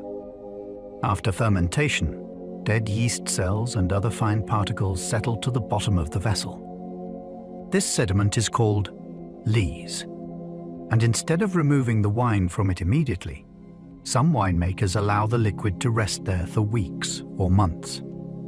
During that time, the lees slowly break down and release compounds that can change texture, aroma, and mouthfeel. The wine may become richer, rounder, or more satin-like, with a sense of depth that pure fruit alone does not provide. Sometimes the lees are stirred to intensify the effect and keep the contact active. What makes this so fascinating is the reversal of expectation. The remains of fermentation, what looks like spent matter at the bottom of the tank, can become a source of elegance rather than waste. Something finished still has more to give. The wine gains breadth not by adding a new ingredient, but by lingering with what the first transformation left behind.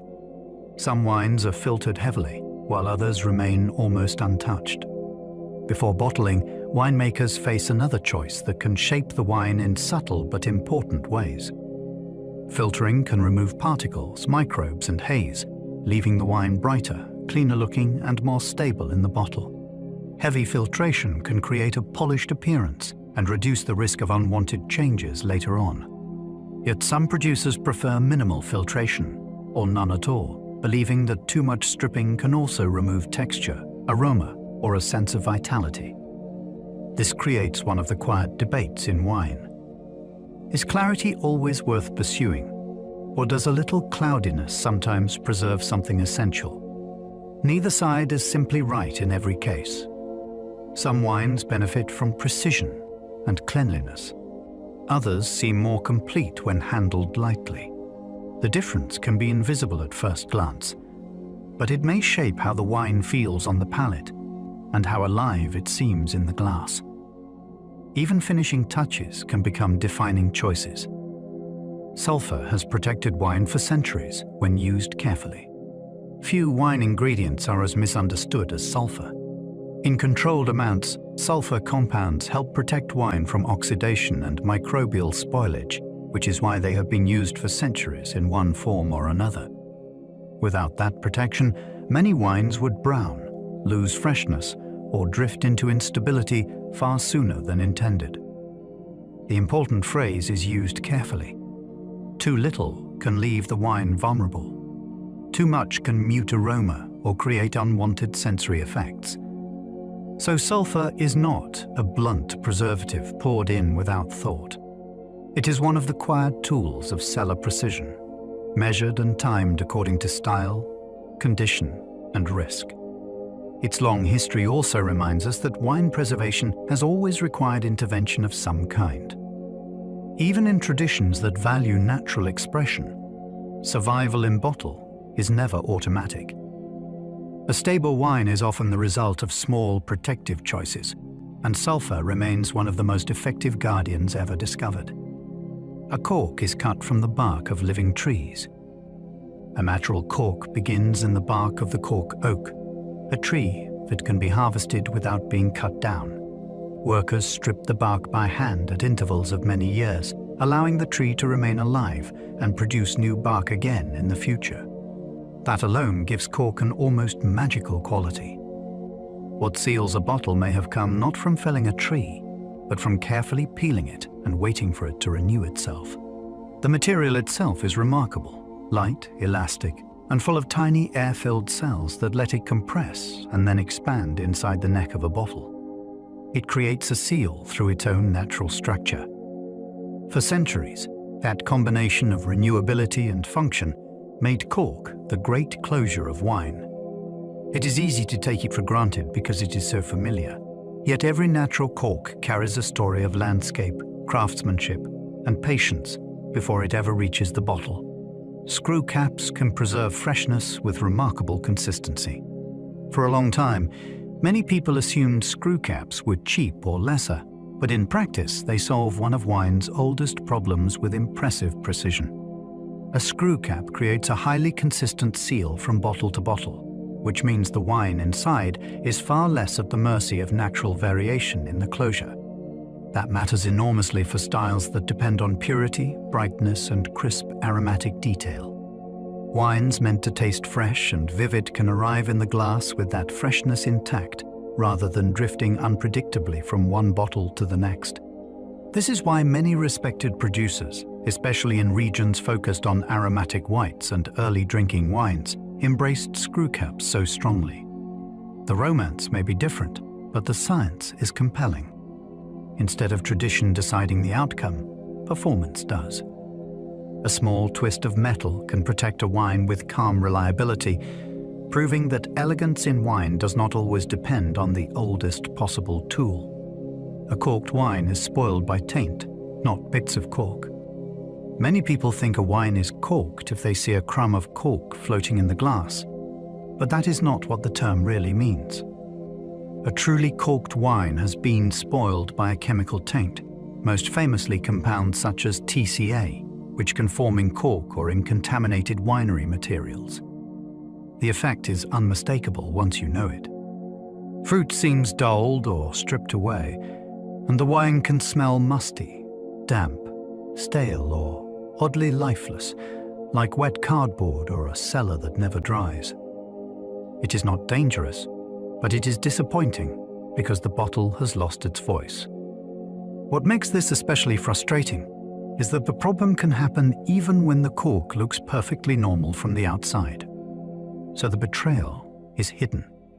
A natural closure that seems traditional and beautiful can sometimes sabotage the wine it was meant to protect, and a flawless-looking bottle can still be quietly ruined within. Bottle age can transform fruit into spice, earth, and silence. Young wine often speaks in obvious language: fresh fruit, bright energy, direct charm. With time in bottle, that voice can change dramatically. Primary fruit may recede, while new layers emerge that were hidden before: dried spice, forest floor, leather, cedar, tobacco, mushroom, tea, or the faint mineral hush people sometimes struggle to name. This is one of the most thrilling things wine can do. It does not merely fade, it evolves. The transformation can feel like watching color drain from a sunset only to reveal stars behind it. Texture changes too. Tannins soften. Aromas become less loud and more resonant. The whole wine can seem quieter, but also deeper, as though it has stopped trying to impress and begun revealing itself instead. That is why aged wine fascinates so many people. It shows that beauty does not always peak in youth. Sometimes it waits, gathers itself in darkness, and becomes more haunting through restraint. Not every fine wine improves with time in a cellar. The idea that all good wine should be aged is one of the most persistent myths in the subject.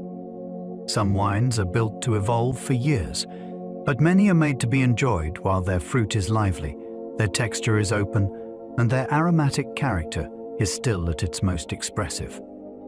Even expensive or prestigious bottles may not benefit from waiting if their style depends more on freshness than on long development. Aging is not a reward automatically granted by quality. It is a trajectory shaped by structure, acidity, tannin, sugar, winemaking choices, and the intention behind the wine itself. In some cases, leaving a bottle too long does not unlock hidden greatness. It simply lets the wine pass its peak and grow tired. This is part of what makes wine so interesting. Timing matters after bottling just as much as it does before. A cellar is not a magic chamber. It is only a place where the right wine can change well. Light, heat, and oxygen can quietly ruin a bottle. Wine may seem stable once it is sealed, but it remains vulnerable in ways many people never suspect. Too much heat can push it forward too quickly, flattening freshness and making aromas seem tired or cooked. Light, especially prolonged exposure, can damage delicate compounds and leave certain wines smelling oddly dull or unpleasant. Oxygen is more complicated because tiny amounts can help some wines evolve, but uncontrolled exposure steadily strips life away. Fruit fades, colors shift, texture loses precision. What makes this danger so fascinating is how silent it is. A bottle can sit on a bright shelf, in a hot room, or under poor storage conditions without dramatic warning, and yet the damage is already happening. By the time the cork is pulled, the harm may be complete. Wine often feels luxurious and durable, but in truth, it is a fragile archive. It holds a season inside glass, and that season can be erased by bad storage with alarming ease. Serving temperature can completely change what a wine reveals. Temperature is one of the simplest variables in wine, and one of the most powerful. Serve a wine too cold, and aromas can seem muted, texture can tighten, and complexity may retreat behind a wall of chill. Serve it too warm, and alcohol may feel more obvious. Fruit can seem softer or heavier, and balance may drift out of focus. The same bottle can therefore appear sharp, sleepy, elegant, or clumsy, depending on a few degrees in either direction. This is why temperature is not just about preference. It is about access. it determines what the wine is able to show. Crisp whites often gain expression as they warm slightly in the glass. Structured reds can seem more composed when they are cooler than room temperature. What seems like a minor practical detail is really a key to the whole experience. A wine is not fixed when poured. It opens differently according to the climate created around it. The shape of a glass can alter aroma and balance. A wine glass is not merely a vessel for holding liquid.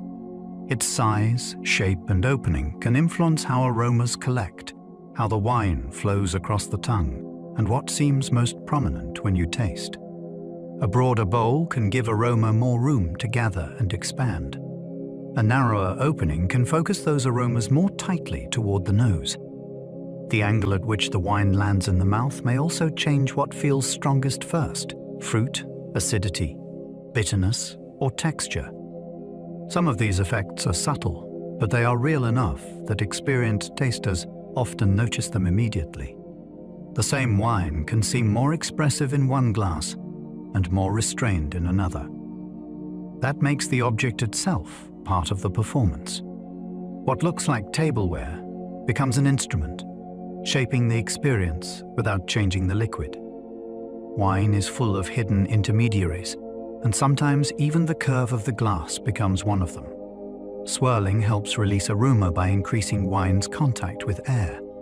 When people swirl a glass, it can look theatrical, but there is real chemistry behind the gesture. Swirling spreads the wine into a thin, moving film along the inside of the glass, which increases its surface area and encourages more volatile aromatic compounds to escape into the air above it. In simple terms, it helps the wine smell more like itself. That is why a quiet wine can seem suddenly more expressive after only a few circles. The motion also mixes oxygen into the liquid at the surface, which can momentarily open some wines and make them feel more generous or revealing. Of course, not every wine needs vigorous handling. Some fragile older bottles may be better approached gently, but in many cases, that small movement is enough to wake the wine up. A simple turn of the wrist becomes a way of asking the wine to speak a little louder, and sometimes it answers immediately with a rush of hidden scent. Much of flavor is really smell working through the nose. What we call taste is far less independent than it seems.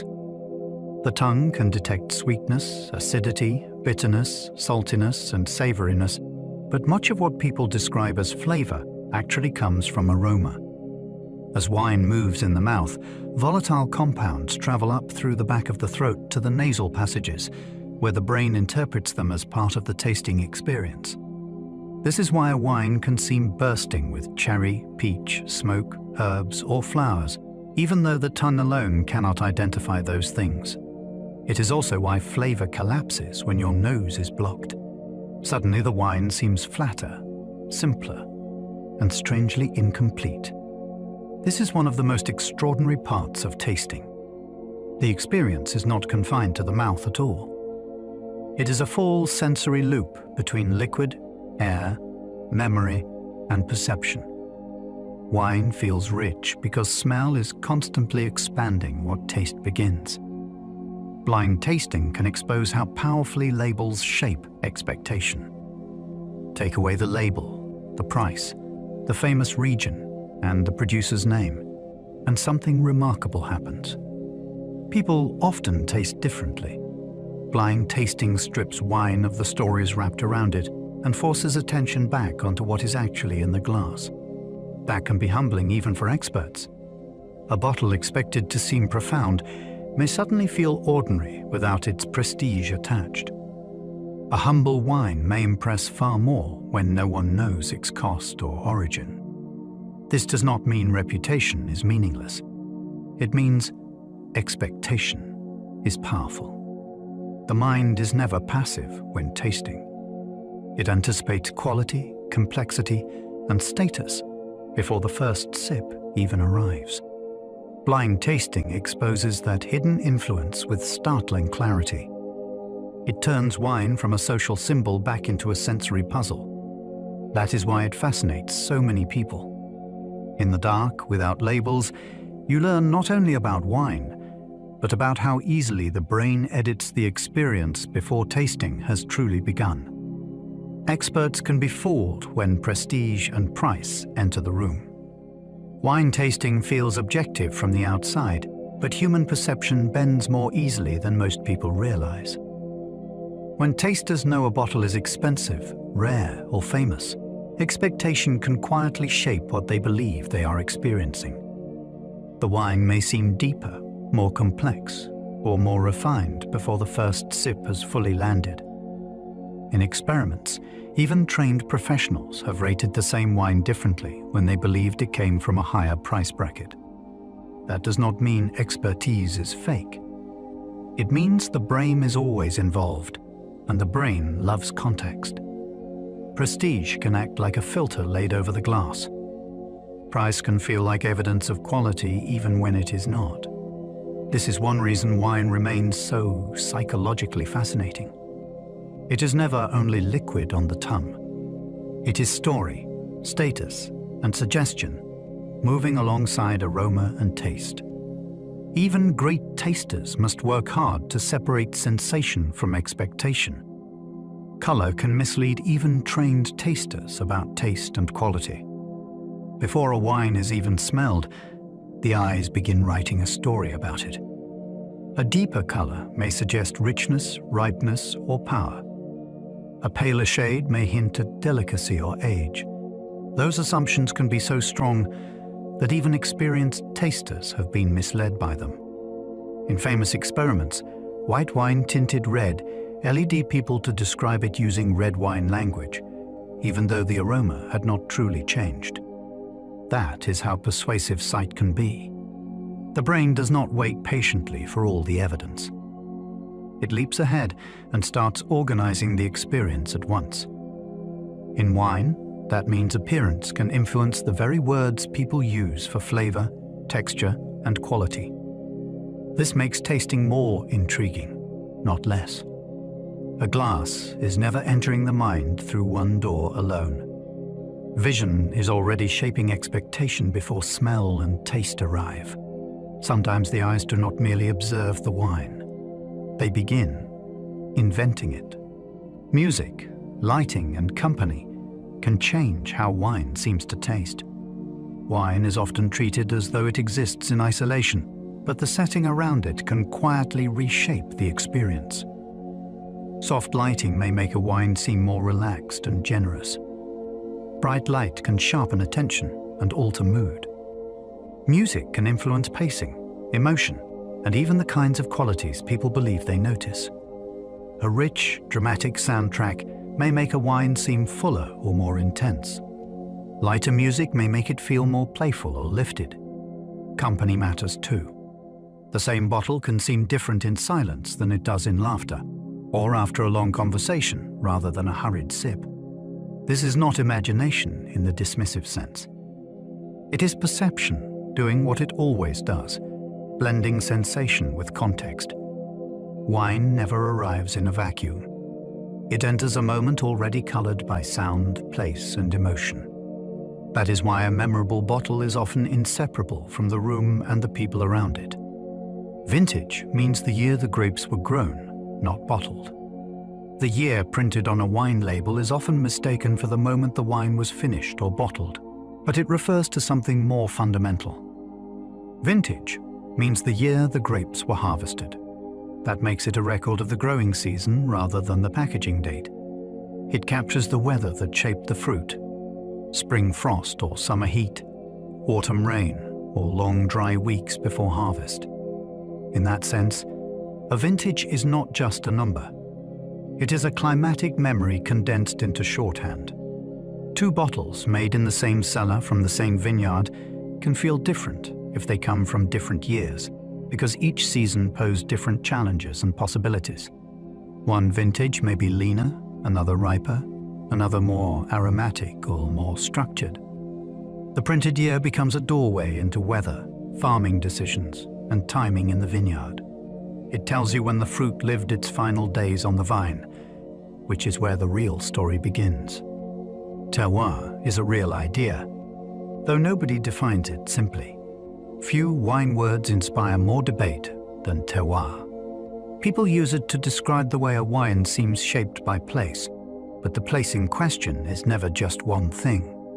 Soil matters, but so do climate, topography, drainage, local biology, and the long habits of the people farming and making the wine.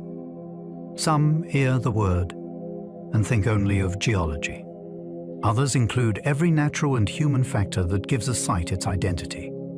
That is why the concept can feel both compelling and slippery at once. Everyone senses what it points toward, yet no single definition seems to hold the whole truth.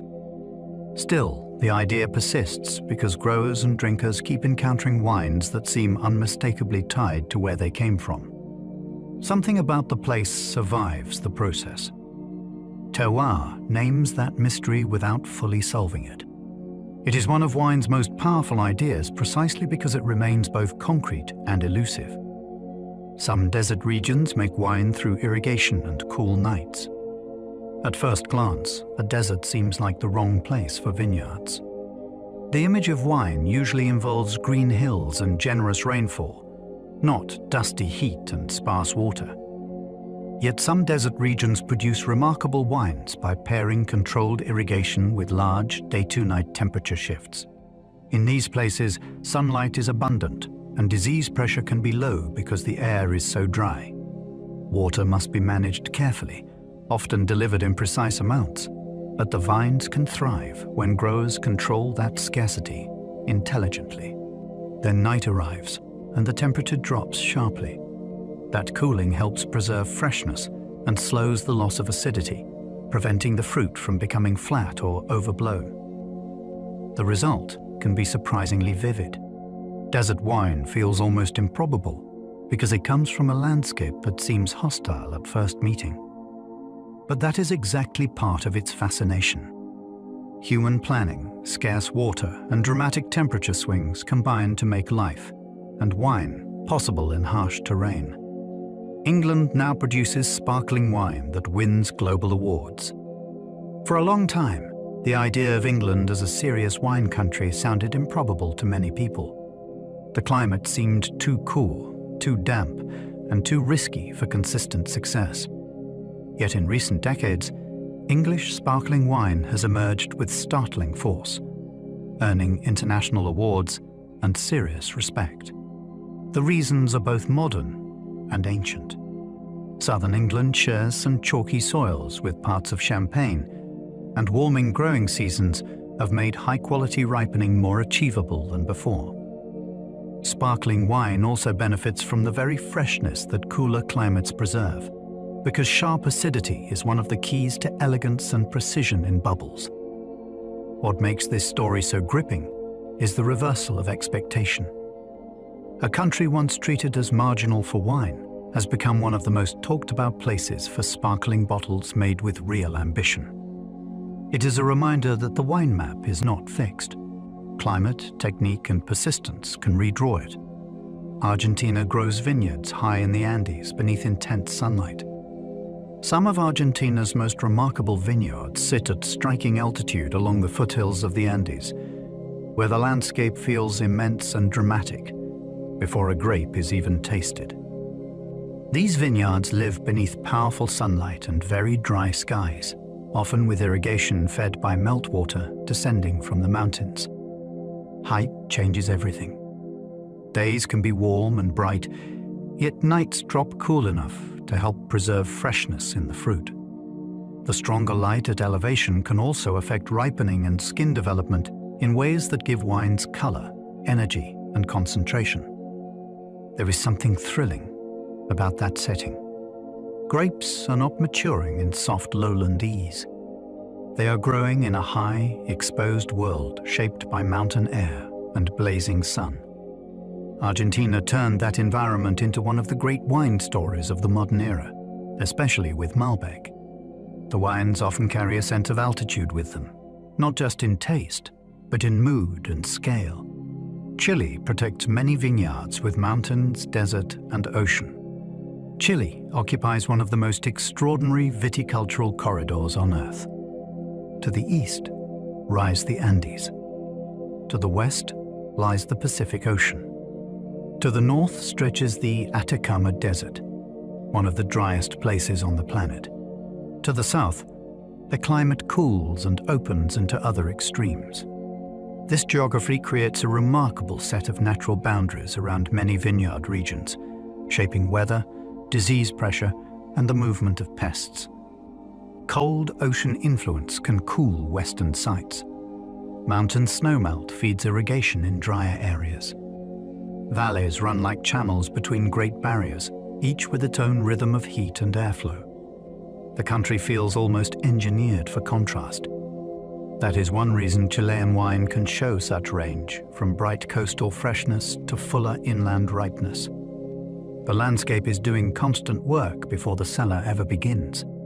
Mountains, desert, and sea do not merely decorate the map. They help define what the vine experiences every season. South Africa's wine history holds both brilliance and deep complexity. South Africa is one of the oldest wine-producing countries outside Europe, with a history that stretches back to the 17th century. Its vineyards sit in landscapes of astonishing beauty, where mountains, ocean influence, and old soils combine to create real distinction in the glass. The country has produced wines of elegance, power, and originality for generations. Yet its wine history also carries the weight of colonialism, land inequality, and apartheid, which shaped who owned vineyards, who labored in them, and who benefited from their success. That is what makes the story complex in a way that cannot be ignored. The brilliance of the wines exists alongside a harder human history that still echoes through the industry. This does not lessen the fascination. It deepens it. South African wine is not just a story of grape varieties and beautiful valleys. It is also a story of labor, power, reform, and the ongoing effort to build something better from a difficult inheritance. California helped prove great wine could come from unexpected places. For a long time, many people in the wine world assumed true greatness belonged mainly to Europe, as though excellence were tied forever to a handful of old regions and could not be seriously challenged. California changed that belief in a dramatic and public way. Its vineyards had sunshine, ambition, new investment, and a generation of producers determined to show that fine wine was not the birthright of one continent alone. The turning point became famous, not because California quietly improved, but because its wines triumphed in blind tastings against revered French bottles and shocked the people judging them. That moment mattered far beyond one competition. It changed confidence, changed investment, and changed the map in people's minds.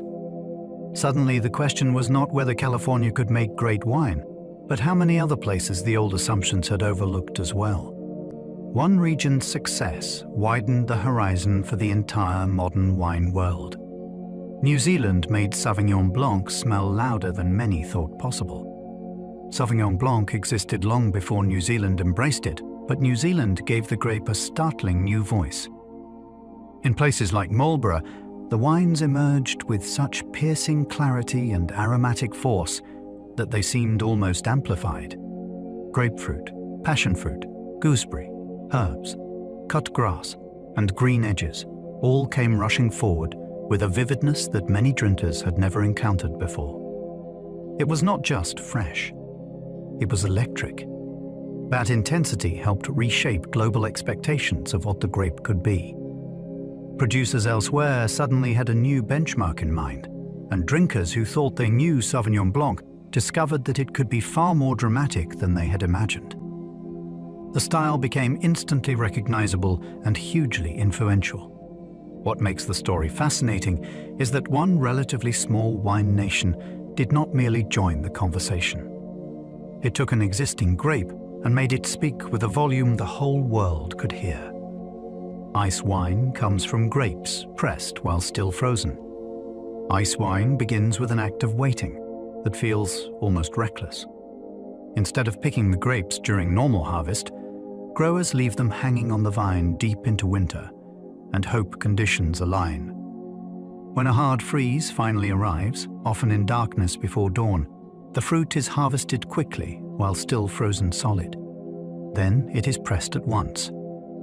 Because the water inside the berries remains frozen as ice, only a tiny amount of intensely concentrated juice can be extracted. What comes out is rich in sugar, acid, and flavor, while yield is heartbreakingly small. This makes the process expensive, risky, and deeply dependent on weather. Birds may take the crop. Rot may ruin it. Warmth may come too soon. Yet when it works, the result can be extraordinary. Sweet, but brightly balanced, full of vivid fruit and energy rather than heaviness alone. It is winter winemaking at its most daring and precise. Noble rot can turn shriveled grapes into intensely sweet treasure. Most rot is a disaster in the vineyard, but under very particular conditions, one fungus can become an unlikely ally. Botrytis cinerea, when it arrives in the right pattern of misty mornings and drying afternoons, pierces grape skins and slowly dehydrates the berries. The grapes shrivel, their juice thickens, and sugars, acids, and flavors become intensely concentrated. It sounds ruinous, and visually it can look almost unsettling, yet this process can create some of the most extraordinary sweet wines on earth. Apricot, honey, saffron, marmalade, spice, and luminous acidity can all emerge from fruit that appears half-spent and collapsing. That is why the term noble rot feels so apt. It describes a rare case where decay becomes elevation rather than loss. The fungus does not simply spoil the berries. It transforms them into a far more concentrated version of themselves. Few things in wine better capture its strange genius for turning fragility and risk into something unforgettable. Fortified wines stop fermentation early or gain spirit for strength. Fortified wine begins with a bold intervention. Instead of allowing fermentation to run its full course every time, winemakers may add grape spirit while sugar still remains, which stops yeast activity and leaves the wine both stronger and sweeter. In other styles, spirit is added later to raise alcohol or stabilize the finished wine after fermentation has already ended. That single act changes everything. Alcohol rises, microbial risk falls, and the wine's trajectory begins to separate from that of ordinary table wine.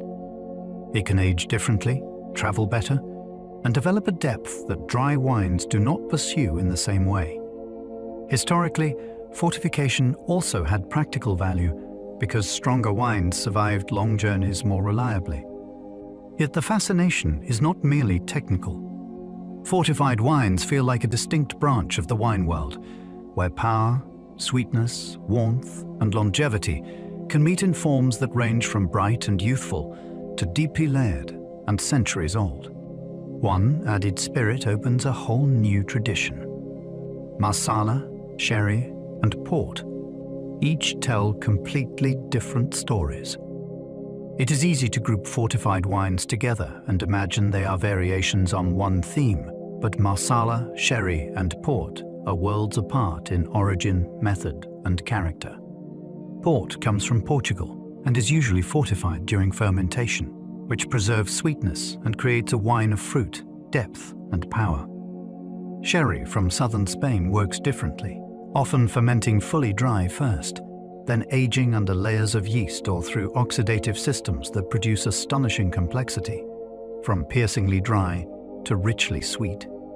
Marsala from Sicily has its own long history shaped by trade, aging practices, and a range of styles that can move from savory and nutty to richer and darker expressions. What unites them is not sameness, but ingenuity. Each grew from a specific place with its own climate, grapes, commerce, and historical pressures. So these wines do not represent one category wearing three names. They are three separate traditions that happen to share strength. Some wines are deliberately oxidized and prized for it. Oxidation is often treated as the enemy of wine, and in many cases, it is. Yet some of the world's most distinctive wines are made by welcoming controlled oxidation rather than fleeing it. In these styles, contact with air is not a flaw, but a shaping force. Color deepens toward amber or tawny tones. Fresh fruit steps back.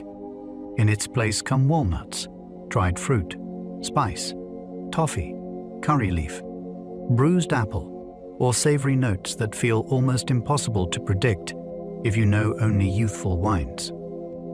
The result can be haunting, especially when the oxidation is balanced by acidity, saltiness, or concentration.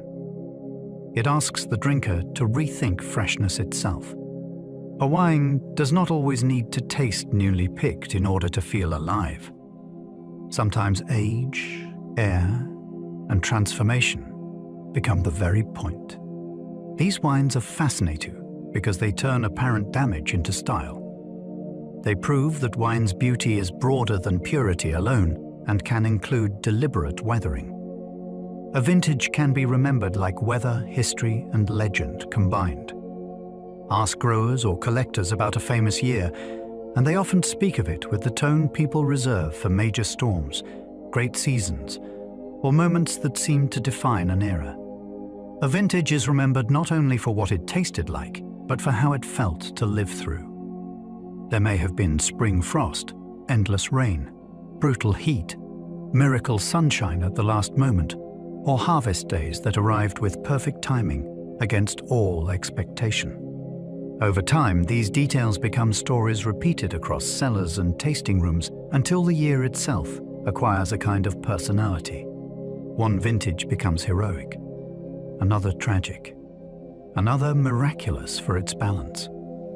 This is part of what makes wine so different from most manufactured things.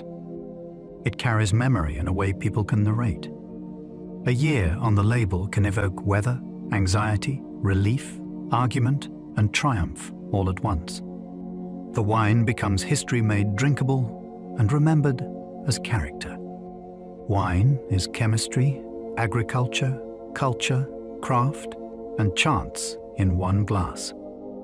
Very few things bring together so many different worlds at once. Wine begins in biology and weather in roots, sunlight, microbes, and the physical laws of ripening. It passes through chemistry as sugars become alcohol and aromas form from invisible compounds. It depends on agriculture because vines must be trained, protected, and harvested according to the demands of a living season. Then culture enters, bringing ritual, tradition, commerce, law, taste, memory, and the stories whole regions tell about themselves. Craft shapes it too, in thousands of decisions made by growers and winemakers before the bottle is ever sealed. And through all of this, chance never leaves the room. Rain may come, frost may strike, fermentations may behave unexpectedly, timing may prove everything. That is why wine is so endlessly absorbing. It is not one discipline wearing another's clothes. It is many disciplines colliding inside a single object. A glass of wine is not simple. It is assembled complexity made tangible. Every bottle captures a place, a season, and a disappearing moment.